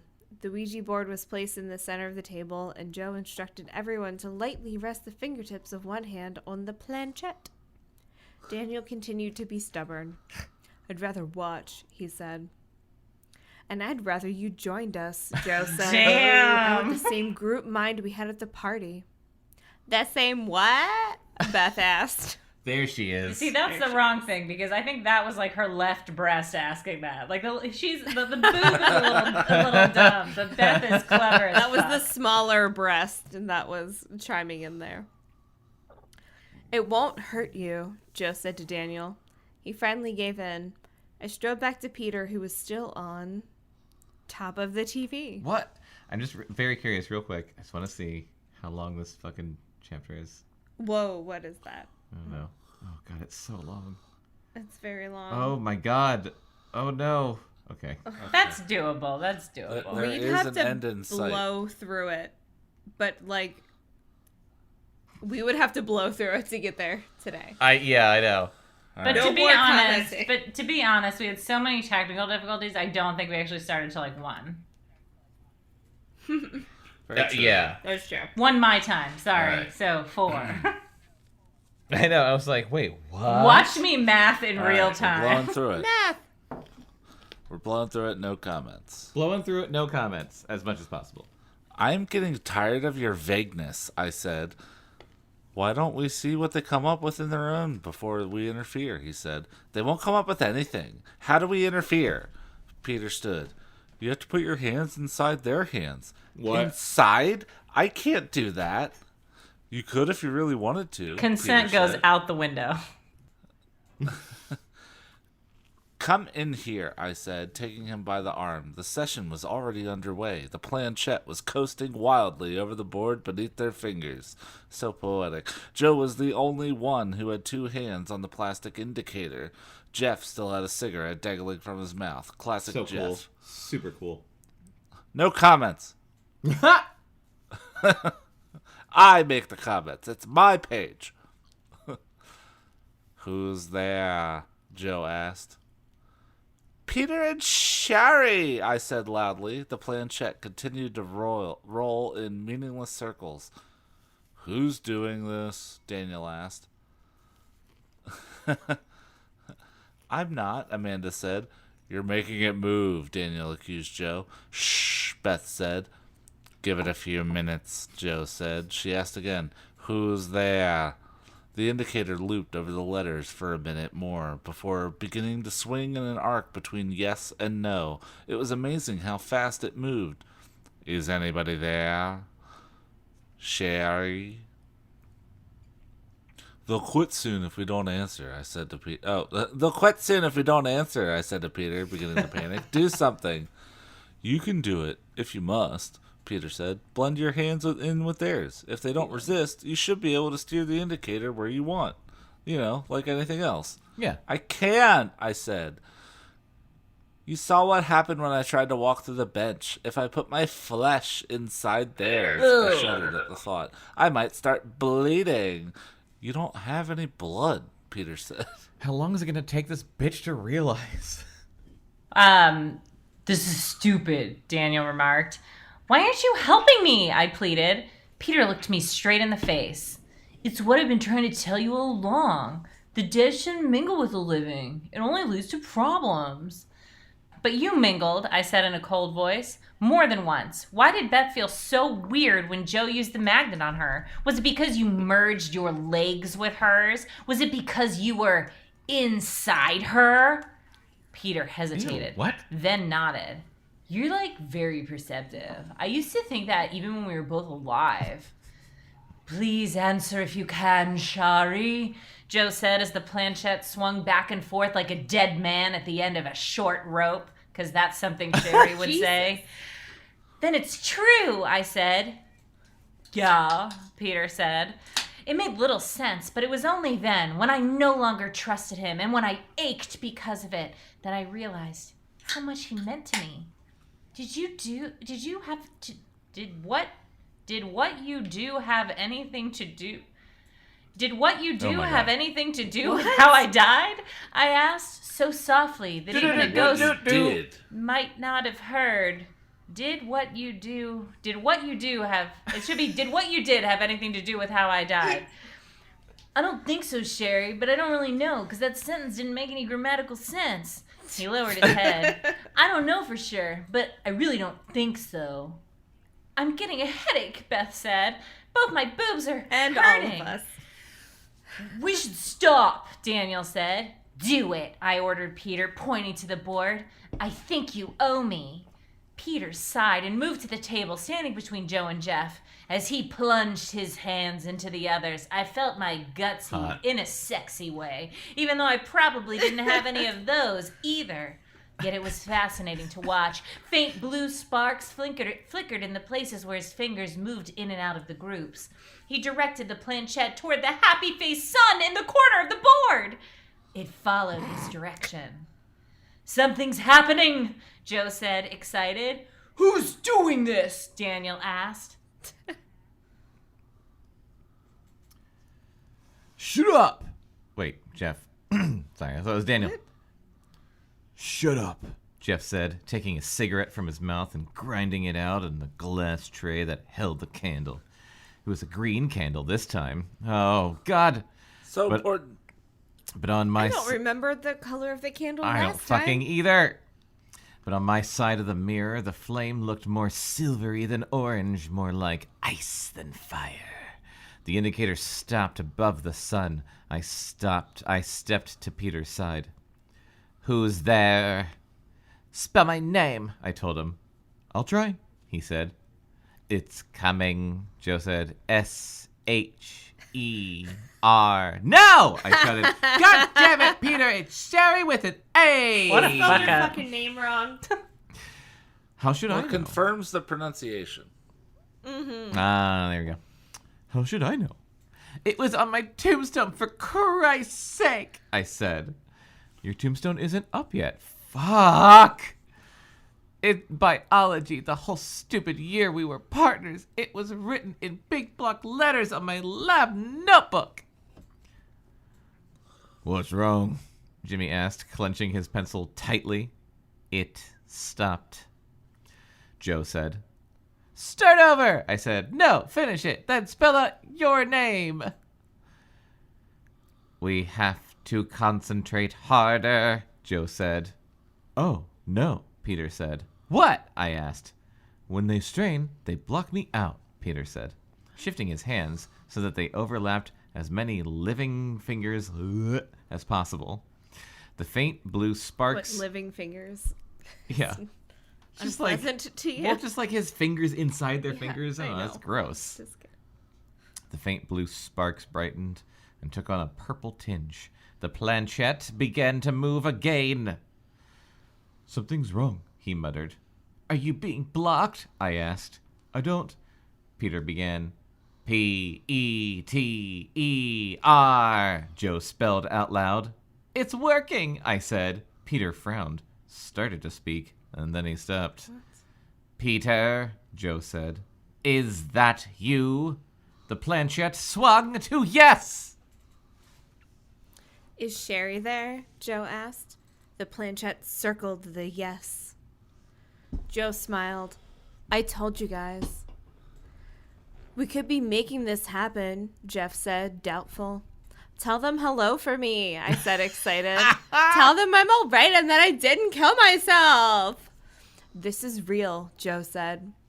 I don't know, Peter said, still frowning. You do it, I said. Oh my God. Ask how Sherry is, Jimmy said, his eyes big. Sherry, Joe said, are you all right? The planchette went to no. Peter, I cried. It's not me, he said. What's wrong with her? Jimmy asked. We have to be careful how we phrase our questions, Joe said. Naturally, as far as we're concerned, she's not all right. She's dead. Ask if Sherry and Peter are together, Jimmy said. We've already asked that, Daniel said. There could have been a twinge of jealousy in his voice. It said yeah. A twinge of jealousy in her ex-boyfriend's voice toward her brother. Right? Like, you're alive and fucking someone else. Oh, boy. And she has huge boobs. Yeah, the biggest. The biggest. Ask again, Jeff said. Sherry, Joe said. Is Peter there with you? The planchette glided to yes. Good, I said. No, Peter said. Like, what the fuck is actually happening? Fucking know. Like, is there another ghost? There like it's the shadow. More of a ghost it's than the their shadow ghost? from the back of the book. Like, someone's overriding their Ouija board ghostness? Yes. Peter took his hands out of the others and put them back in, trying, so it seemed, to get a better grip on the situation. Boom. There's another force at work here, he said. Where are you? Jeff asked directly, bypassing Joe. Together, Joe spelled out. Good, I said. Tell them we're happy. Are you? Where are you together? Jeff asked. Is it a place? The planchette went to... Is it a place? 2 words. Movie. Where? Jeff insisted. Whoa. Oh. Someone's fucking with Someone's it. fucking with them. And we know that because the blue sparks turned to purple. So it's Big Purple is in the house. Big Purple. Burning, Joe said and winced. What? Burning, Jimmy said softly, staring at the candle. No, I yelled at Peter. Stop it! Peter did not respond. He was struggling with the planchette. Tiny sparks cracked at the tips of his fingers. I could hear them as well as see them, but the indicator kept moving. H-E-L-L, Joe said slowly. Hell? Beth whispered. Burning in hell? And they thought she was stupid. stupid. I exploded at Peter right then. I could see he was having trouble directing the planchette. Is it a person being a dick or like an extra ghost being a dick? I think it's a person. Shadow. I bet it's a person. It's Big Purple. Oh, I forgot about the shadow. Oh, I did but too. I was thinking a person just being a dick. I think it's a person. I think it's one of the people there is being a dick. Yeah, like Daniel or Big something. Purple Shadow. Big Purple Shadow. I knew he would not have willfully tried to hurt either me or Jimmy. I suppose his admission of having used my body was still bothering me. Also, when I saw Jimmy, his face pinched and withdrawn, suddenly stand and run from the room, I lost all control. You bastard, I yelled. Look what you've done. I didn't write that, he protested, removing his hands from the planchette, as if it had become too hot to touch. The others did likewise. Amanda pushed away from the table and went after my brother. Don't suicides always go to hell? Daniel asked. Damn. Oh, he's insisting a lot. My Beetlejuice brother ghost. didn't kill himself, Civil service. Jeff said to Joe, disgusted, knocking the board off the table. Accident. Almost knocking the burning candle onto the floor, killing all of them. I'm sorry, Joe said miserably. You did it on purpose, I screamed at Peter. No, he said. Jimmy was already out of the house. Amanda had her hand on the front door as I turned after her. She slammed the door shut behind her. Fortunately, it bounced open and I was able to get outside. I followed her down the driveway. Jimmy wasn't in his car. Amanda searched up and down the dark street but couldn't find him. Couldn't we have have spent my magical eyes? Couldn't we have spent like see a him page running fast beneath the shadows of the oak branches that hung God. like tired arms over the deserted sidewalk. We said we were going to breeze through the rest of it. Well, so. no, it's fine. Couldn't we though have spent like a chapter or a couple pages on her just learning how to be a fucking ghost, so we don't have to keep relying on like. Luckily, the door was open. Or just that maybe she wouldn't have to learn, or and that it was just a given, and we didn't have to talk about it at all. That sounds ideal. But I will say that all of this action has happened in like 2 pages, and these conversations with the questioning and the detective went on for so freaking long. Like, yes, that has been this book to a T. Honestly, I'd rather the whole book be the detective. I knew how foolish he could be when he was upset, and I feared for his safety. I went after him, but I never reached him. The faster I chased my brother, the slower I appeared to move, and the greater my anxiety became. Gee, I sure should have learned to be a ghost at some point prior to right now. I was trapped in the nightmare again, where I was fleeing from the monster with scales, claws, dripping teeth, and enormous breasts. Only now, the monster was in front of me. It came out of my brother. One instant, my eyes were focused on the clear, rippling outline of Jimmy's back muscles. Oh, yeah. Oh, I'm sorry. And next, the outline blurred into a whirling vortex of dust and pain. It's never how I felt about Jimmy. A pair of gaping green holes in place of eyes peered at me from deep inside it. It was the shadow. I stopped dead in the street. And it knew. Yes, I was dead in this arena, it seemed to say to me, while it was very much alive. It was still strong and powerful, while I was only a shadow of my former self. It was hungry, and I was easy pickings.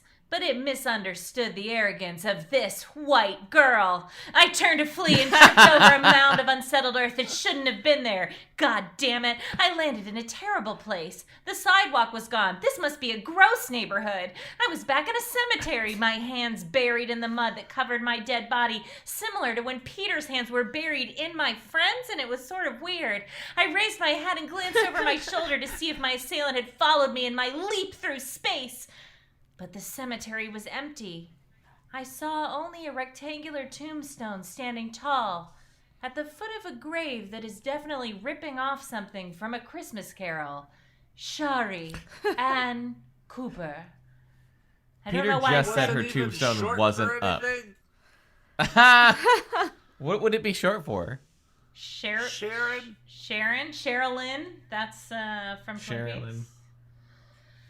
My name was carved on the top in red block letters. The questions you're asking about my name... It does take a few days for a tombstone to be ready. Yeah. Might never be answered, because I'm dead, remember? The stone shone a faint purple, because the shadow was also big purple, a name I want to stick. And as I watched, it began to clear, like a mirror as the dust is wiped away. I stood, brushing off the dirt that I imagined would have stained my pants if I'd fallen wearing real pants, or if I ever wore pants in my whole life. I knew my tombstone couldn't be up yet. Not the night after my funeral. Not the second after my seance. But more than anything else I'd encountered since I'd gone over that balcony, the stone looked real to me. It continued to clear, to brighten with the purple light, and my name began to dissolve. It was a mirror. I could see myself in it. Me, Shari. I couldn't look away. I looked as I had the hour before the party when I had stood half-dressed before the mirror in my bedroom with my broken brush in my right hand. And I had thought I had problems then. Oh my God. Then I began to change. I started to get younger. I looked as I had when I entered high school, my hair long and straight, braces on my crooked teeth.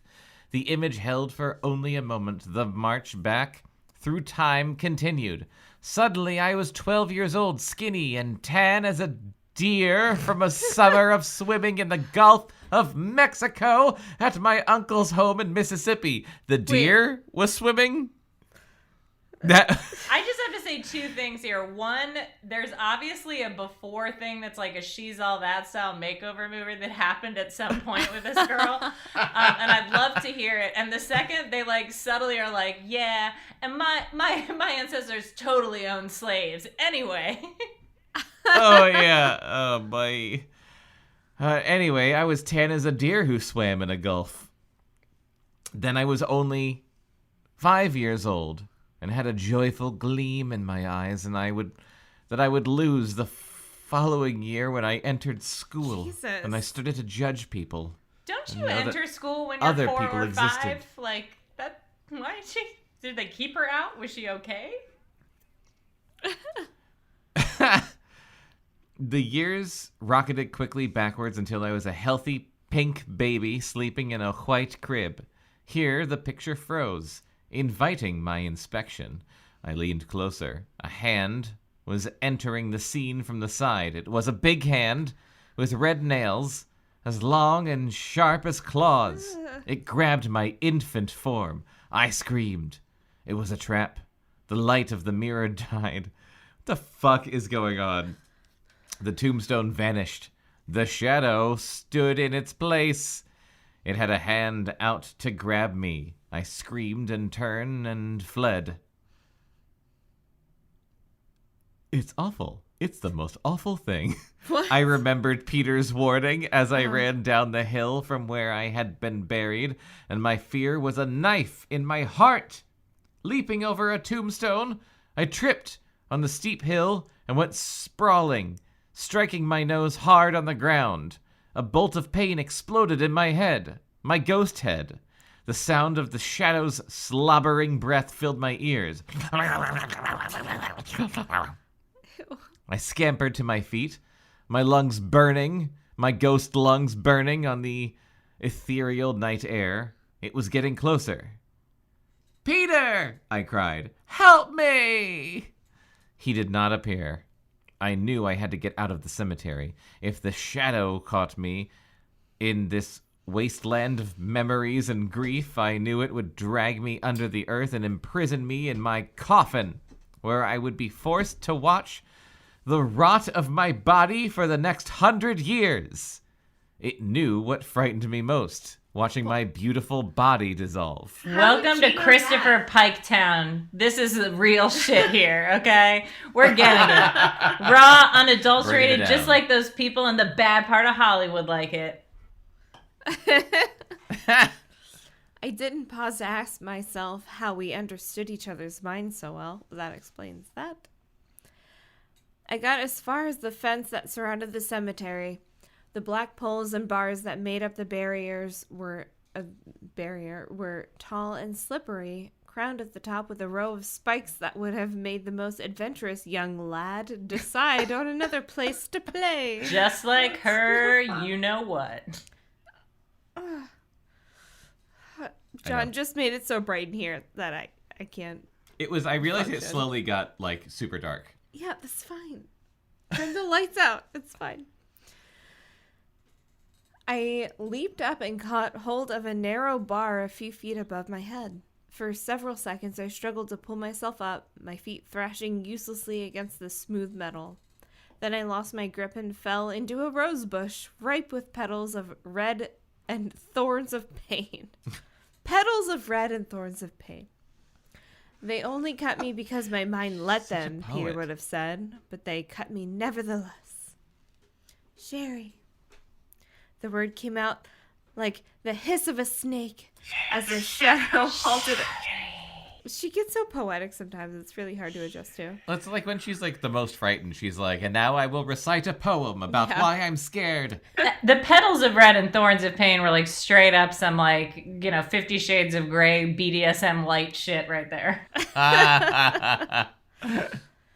The word came out like the hiss of a snake as the shadow halted approximately 10 yards from the fence. 10 ghost yards. Held out its hand to me. The shadow.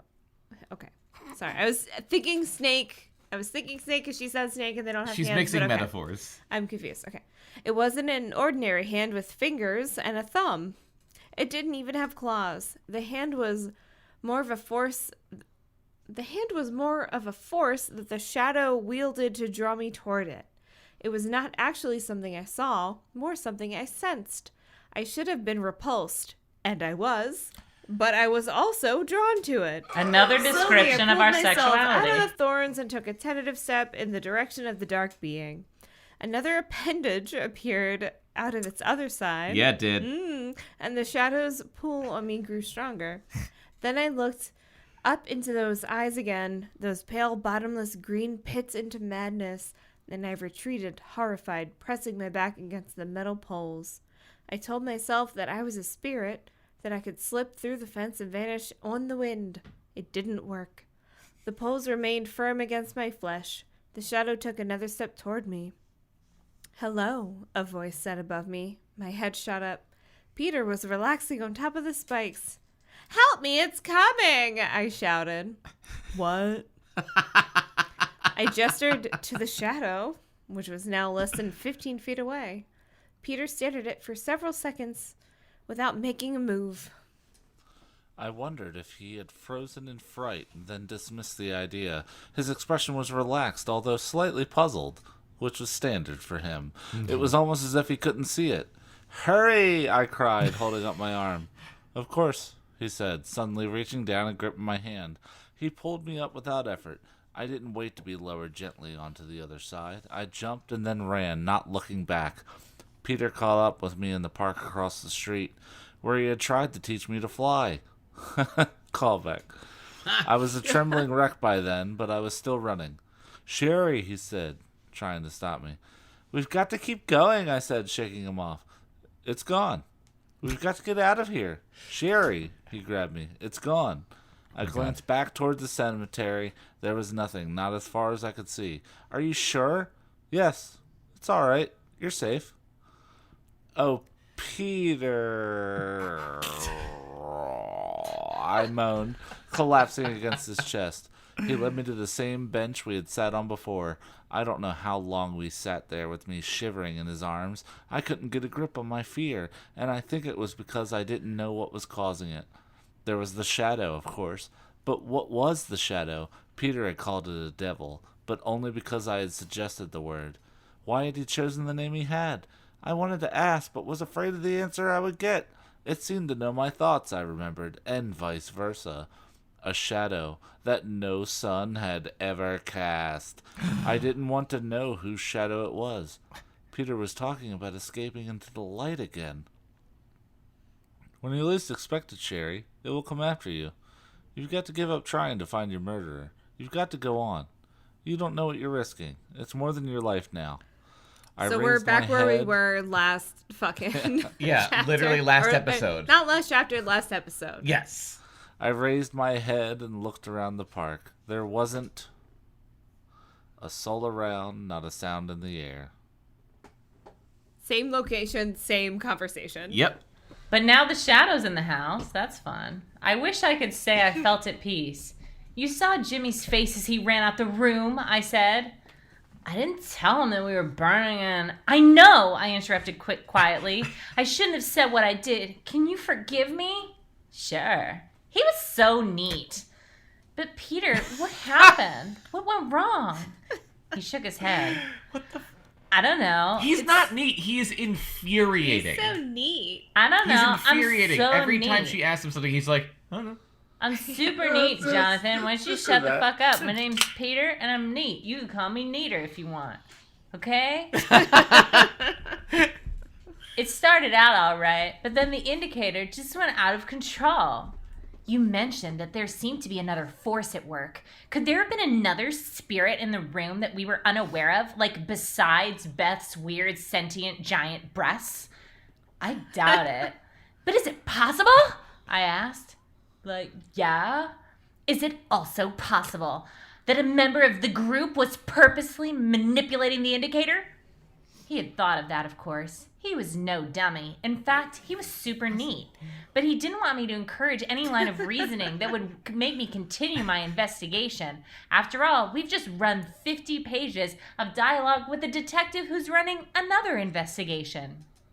If someone was writing what he or she wanted, he said, that doesn't mean necessarily that he or she was the one who killed you.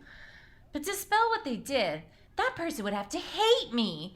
Nobody hates me. I'm awesome. I nodded to myself. It was one of them. So what, dude? Everyone's fingers were on the indicator, and you haven't eliminated a single suspect. He leaned close. Sherry, please, listen to me, babe. You could close your eyes right now, and in a minute, be in bliss. I got emotional. How can I be in bliss when my murderer is walking free? How can I leave my brother thinking I'm in hell? Why can't you see that I can't leave? Because Jimmy can't see you. He can't hear you. He can't feel you. As far as he's concerned, much as you want him to. You're already gone. I shook my head. We didn't fight through all of that incest taboo to just say no. There must be some way to get through to him. Sleepwalk sex. Oh, I hope not, but boy. There has to be something with the sleepwalking. Yes. There has to be. Well, I bet he's going to be able to see her while he's sleepwalking because the whole like altered state shit. Because it's the same with as the drugs heroin, they set up. Sleepwalking just, like, equals I'm heroin. getting angry because I'm worried it's not going to pay off. I'm worried it's not going to pay off that he pulls telephone poles out of the ground. Who the fuck is talking? Peter. He's talking. Oh. Okay.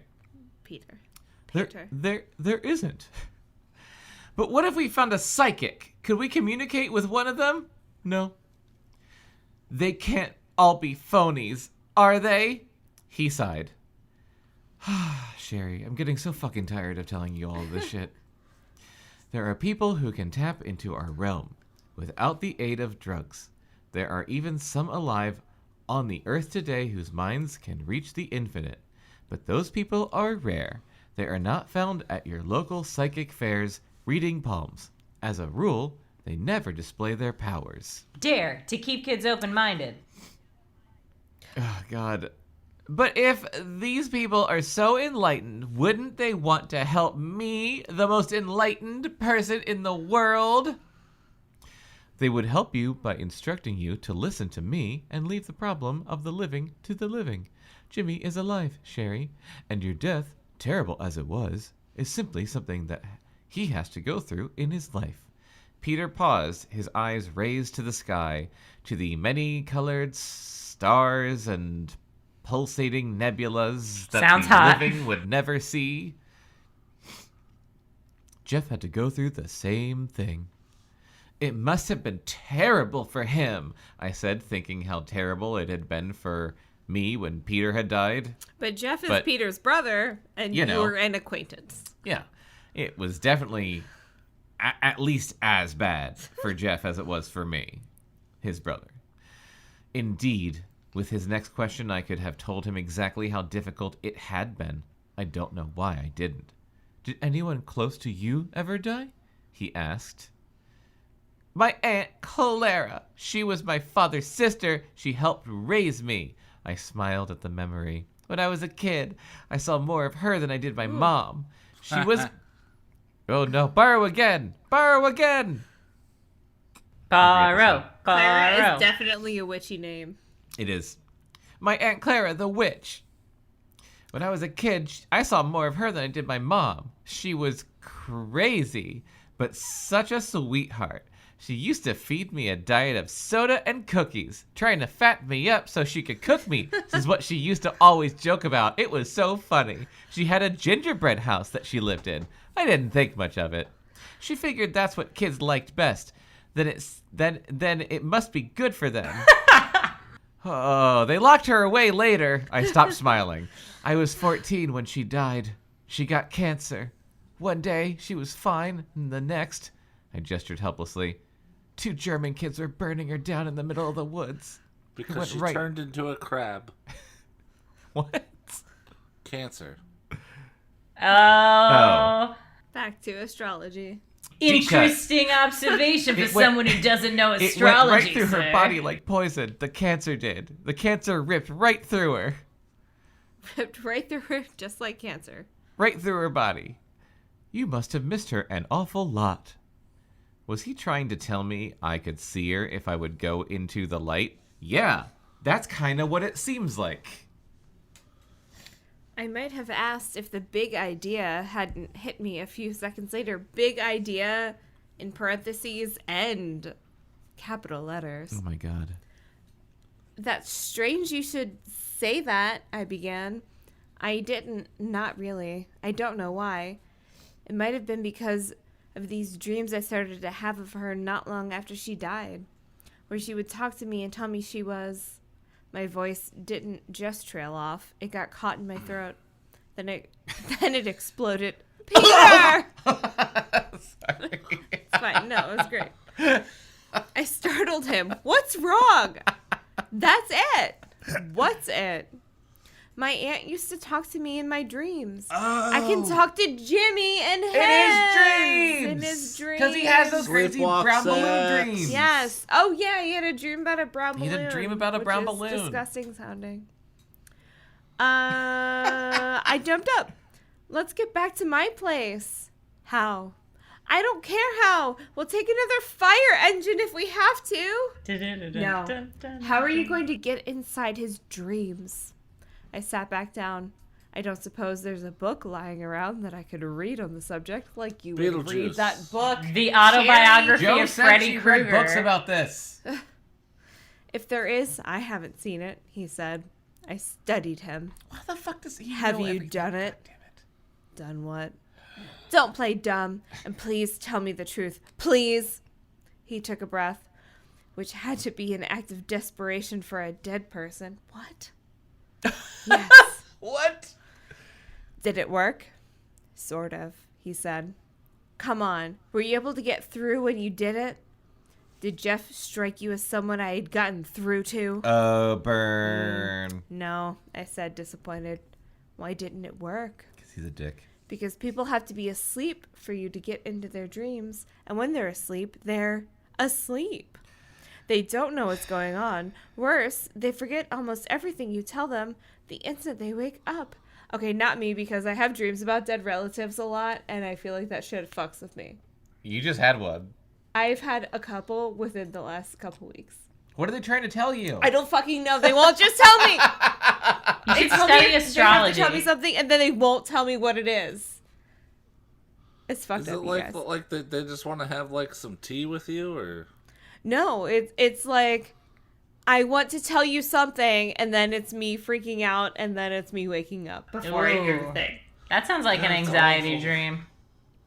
Yeah, guys, I probably need therapy.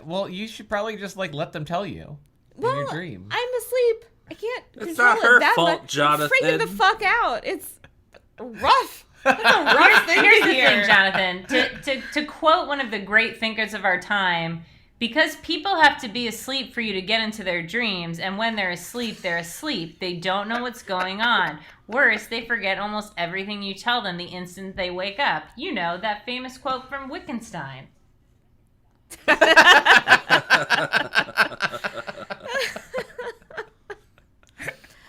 Almost everything, I asked. What does Christopher Pike know that we don't? Right? Maybe I should contact him and see what my aunt has I to tagged say. him in a tweet the other day. I saw that.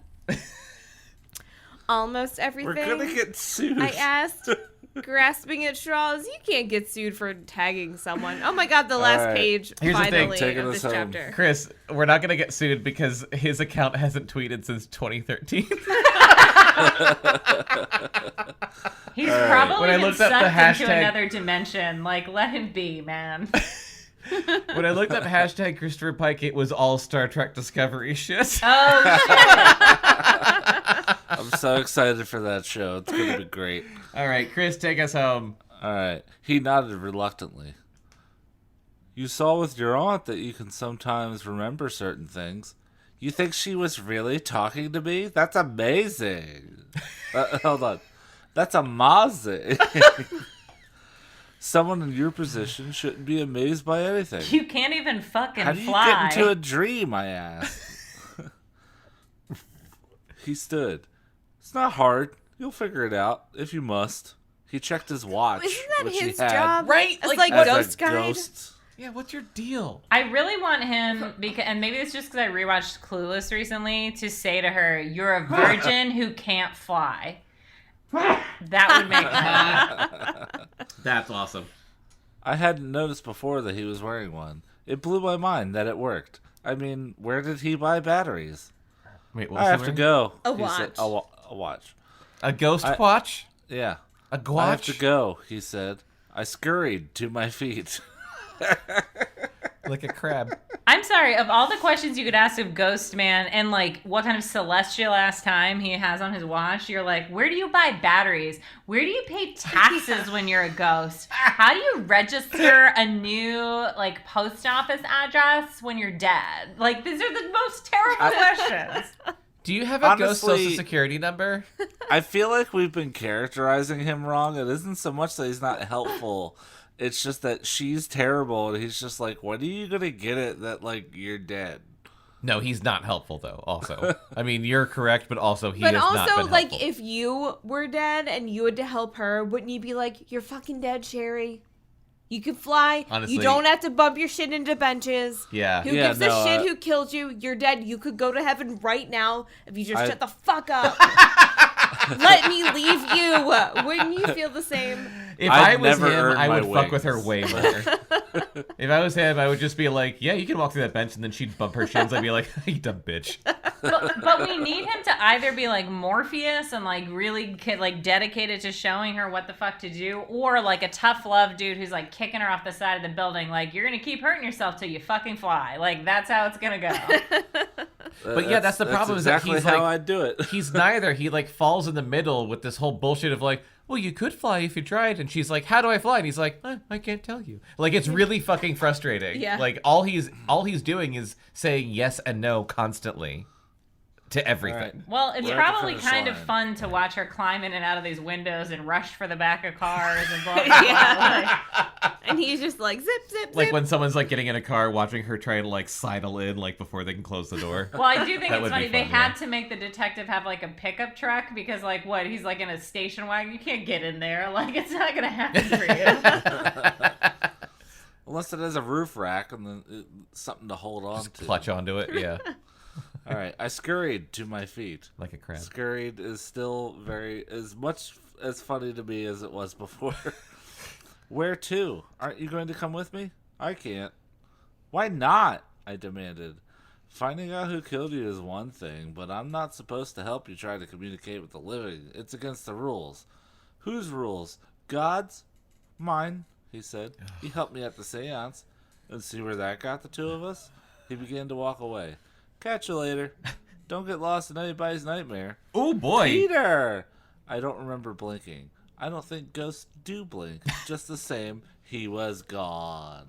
Ba, ba, ba, ba, ba. Dude. All right. If they don't read from like So- the autobiography of Freddy Krueger in the next chapter, I'm gonna be upset.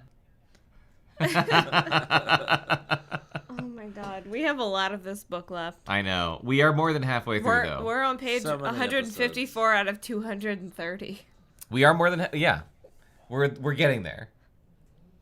The end's not in sight, but like I know the end. But it's a trilogy, right? What? Yeah, and this is the first book Oh, of 3. trilogy? Yeah. Oh my god. Yeah. Holy Like, shit. I don't know what it is exactly about this book, because, like, we had to have read books that were this long, page-wise, before, but we've gotten through them Faster. quicker than this. I do think it's a more explicitly And, like adult paced book too, right? Like I know it's like weirdly paced, but like it to me, like the reason I liked Christopher Pike better when I was very young was both because it was like more exciting and like sort of like titillating, but I do think it like is actually a you know, like a little bit of a heavier read than something like The Babysitter's Club or Sweet Valley High that you can read in a half an hour. Or even Fear Street, yeah. That's probably it. Because, like, there's a lot going on in this book. Oh, a lot. It's dense. It's very dense. Like, even more dense than... I feel like the densest thing we've read so far has been Sweet Valley High. And this feels denser than that by a lot. I want to go back to Sweet Valley High. We'll go back one day. We'll go back. You can We're go definitely back not, when like, you're I know we Sweet joked Valley about- dead, okay? That's the rule. You're in Christopher Pike Town now. Well, yeah.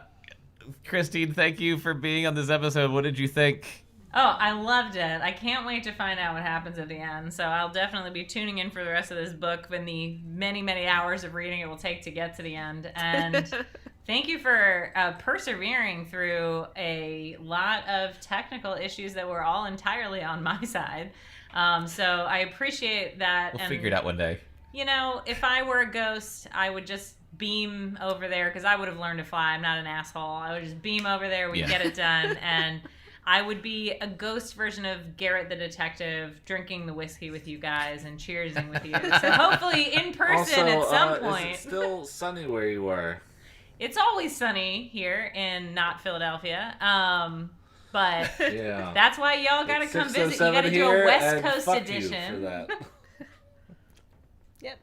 Oh, yeah. Well, no, it's not pitch black. There's still some light in the sky. We're coming through the other side of winter. Yeah. So I just noticed that the other day that it was like 6 p.m. Yeah. Oh, look at that though. Look at that sun. Look at that fuck Venice. you. Look at that Venice Beach sun she's showing us. And two very comfy looking chairs. those look Oh, yeah, very those are- comfy. And like a globe in between them. Yeah, that's big chair. Because you're worldly.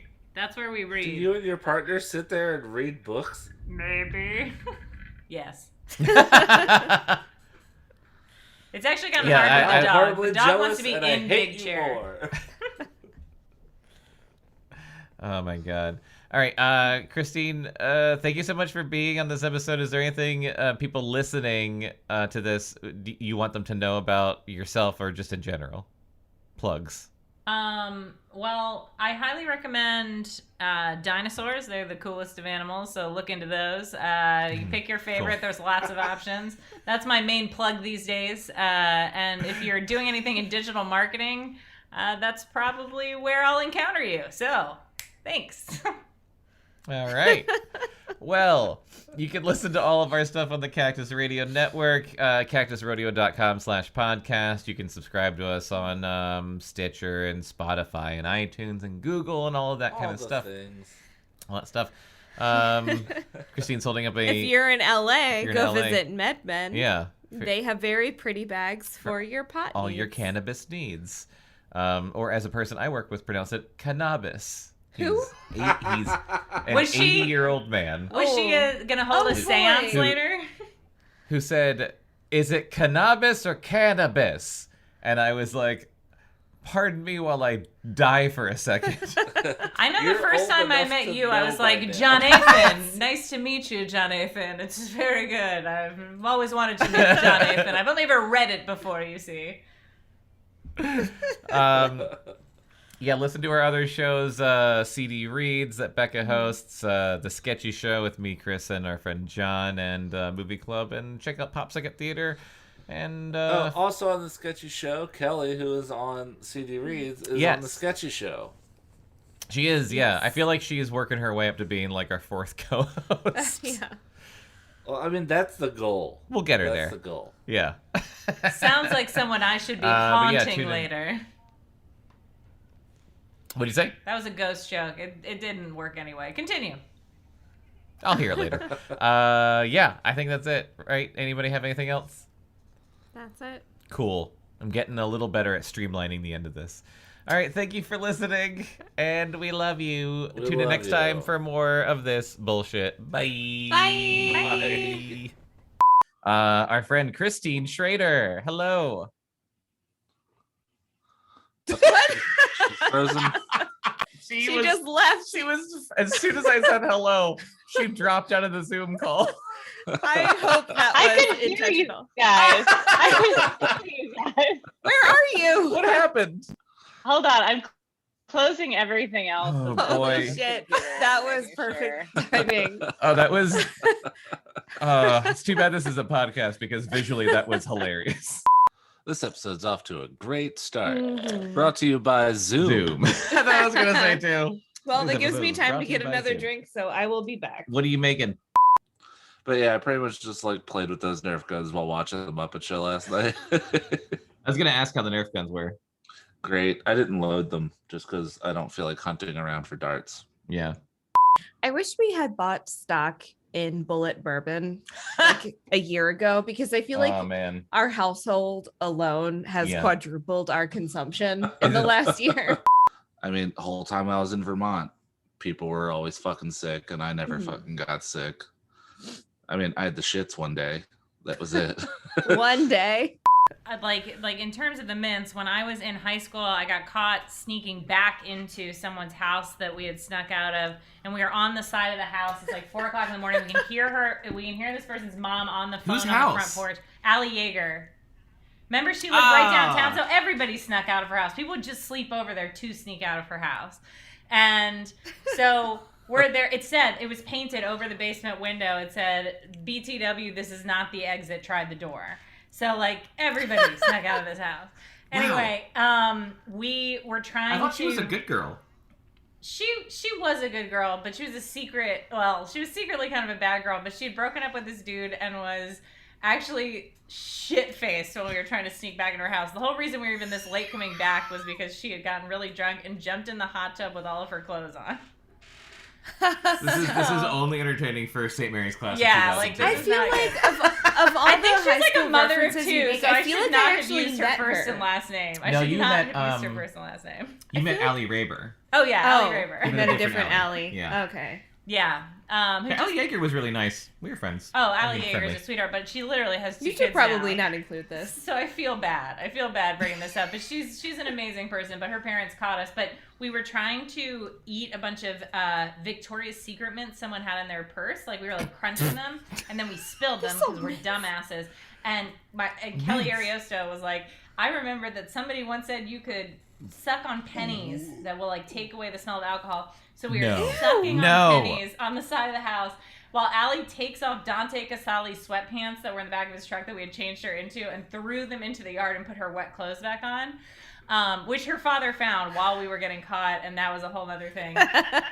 So we my God. So we walk into her house and lots of other stuff happens, but at one point after her mom is on the phone with my mom and she's like, yelling about how I stink of alcohol. My breath stinks. Oh no, my breath stinks of cigarettes. That's what it was. I went into the bathroom before my mother came and I was like, what can I do? What can I do? I gargled soap in the bathroom and spat it out so I wouldn't smell like cigarettes when my parents got there. Oh my Wow. God. Did that work? Yeah, I mean, I think they were a little bit more pissed about. Well, honestly, my mom knew we snuck out of Allie's house, and she had made me promise to text her and tell her that we were doing it when we were doing it. And obviously, that takes away all the good shit about sneaking out, so I didn't do that. And she was like, I told you, you had to be safe and let me know. Like, that's all I said. And it was a fun time. Wow. I did nothing in high school. I had 2 thoughts, which is Catholic school sounds a lot more fun than public school. Except I didn't do any of that shit. Well, I didn't do any of that shit either. And I was friends with you. Secondly, it sounds like your mom is Lorelai Gilmore. Yeah, that's what I was thinking too. If you're gonna get drunk and sneak out, just let me know first. Well, Jonathan can tell you. Remember that real drunk party where people tried to start a fight between you and I later? That I threw for Karen and my parents. That was way when after John slapped you. That was when I slapped you. Yeah, this was because you almost broke his finger. Because you tried to break my pinky finger, and everyone made me apologize to you, and I begrudgingly did it like days later, and your fucking reaction was, "Oh well, you were justified in slapping me." I was like, "Thank you." I defended you. You that night. I was like, that was a slap among friends. Like, it's fine. But you will remember, Jonathan, when you talk about like Mom and Lorelai Gilmore, when my parents walked into that party, where every single person at that party is fucked up beyond all reckoning. My parents like walked in and were like, "We're just stopping by to say hi." Like, "Hello," like, "We're gonna head back out now," and like left at like 11 o'clock at night. So, but like there was a little bit of that. Oh my God.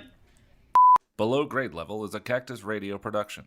You can contact us at podcast@cactusrodeo.com. Subscribe and follow on iTunes, Stitcher, and Spotify, and follow Cactus Rodeo on Facebook, Instagram, and Twitter for more entertainment and updates.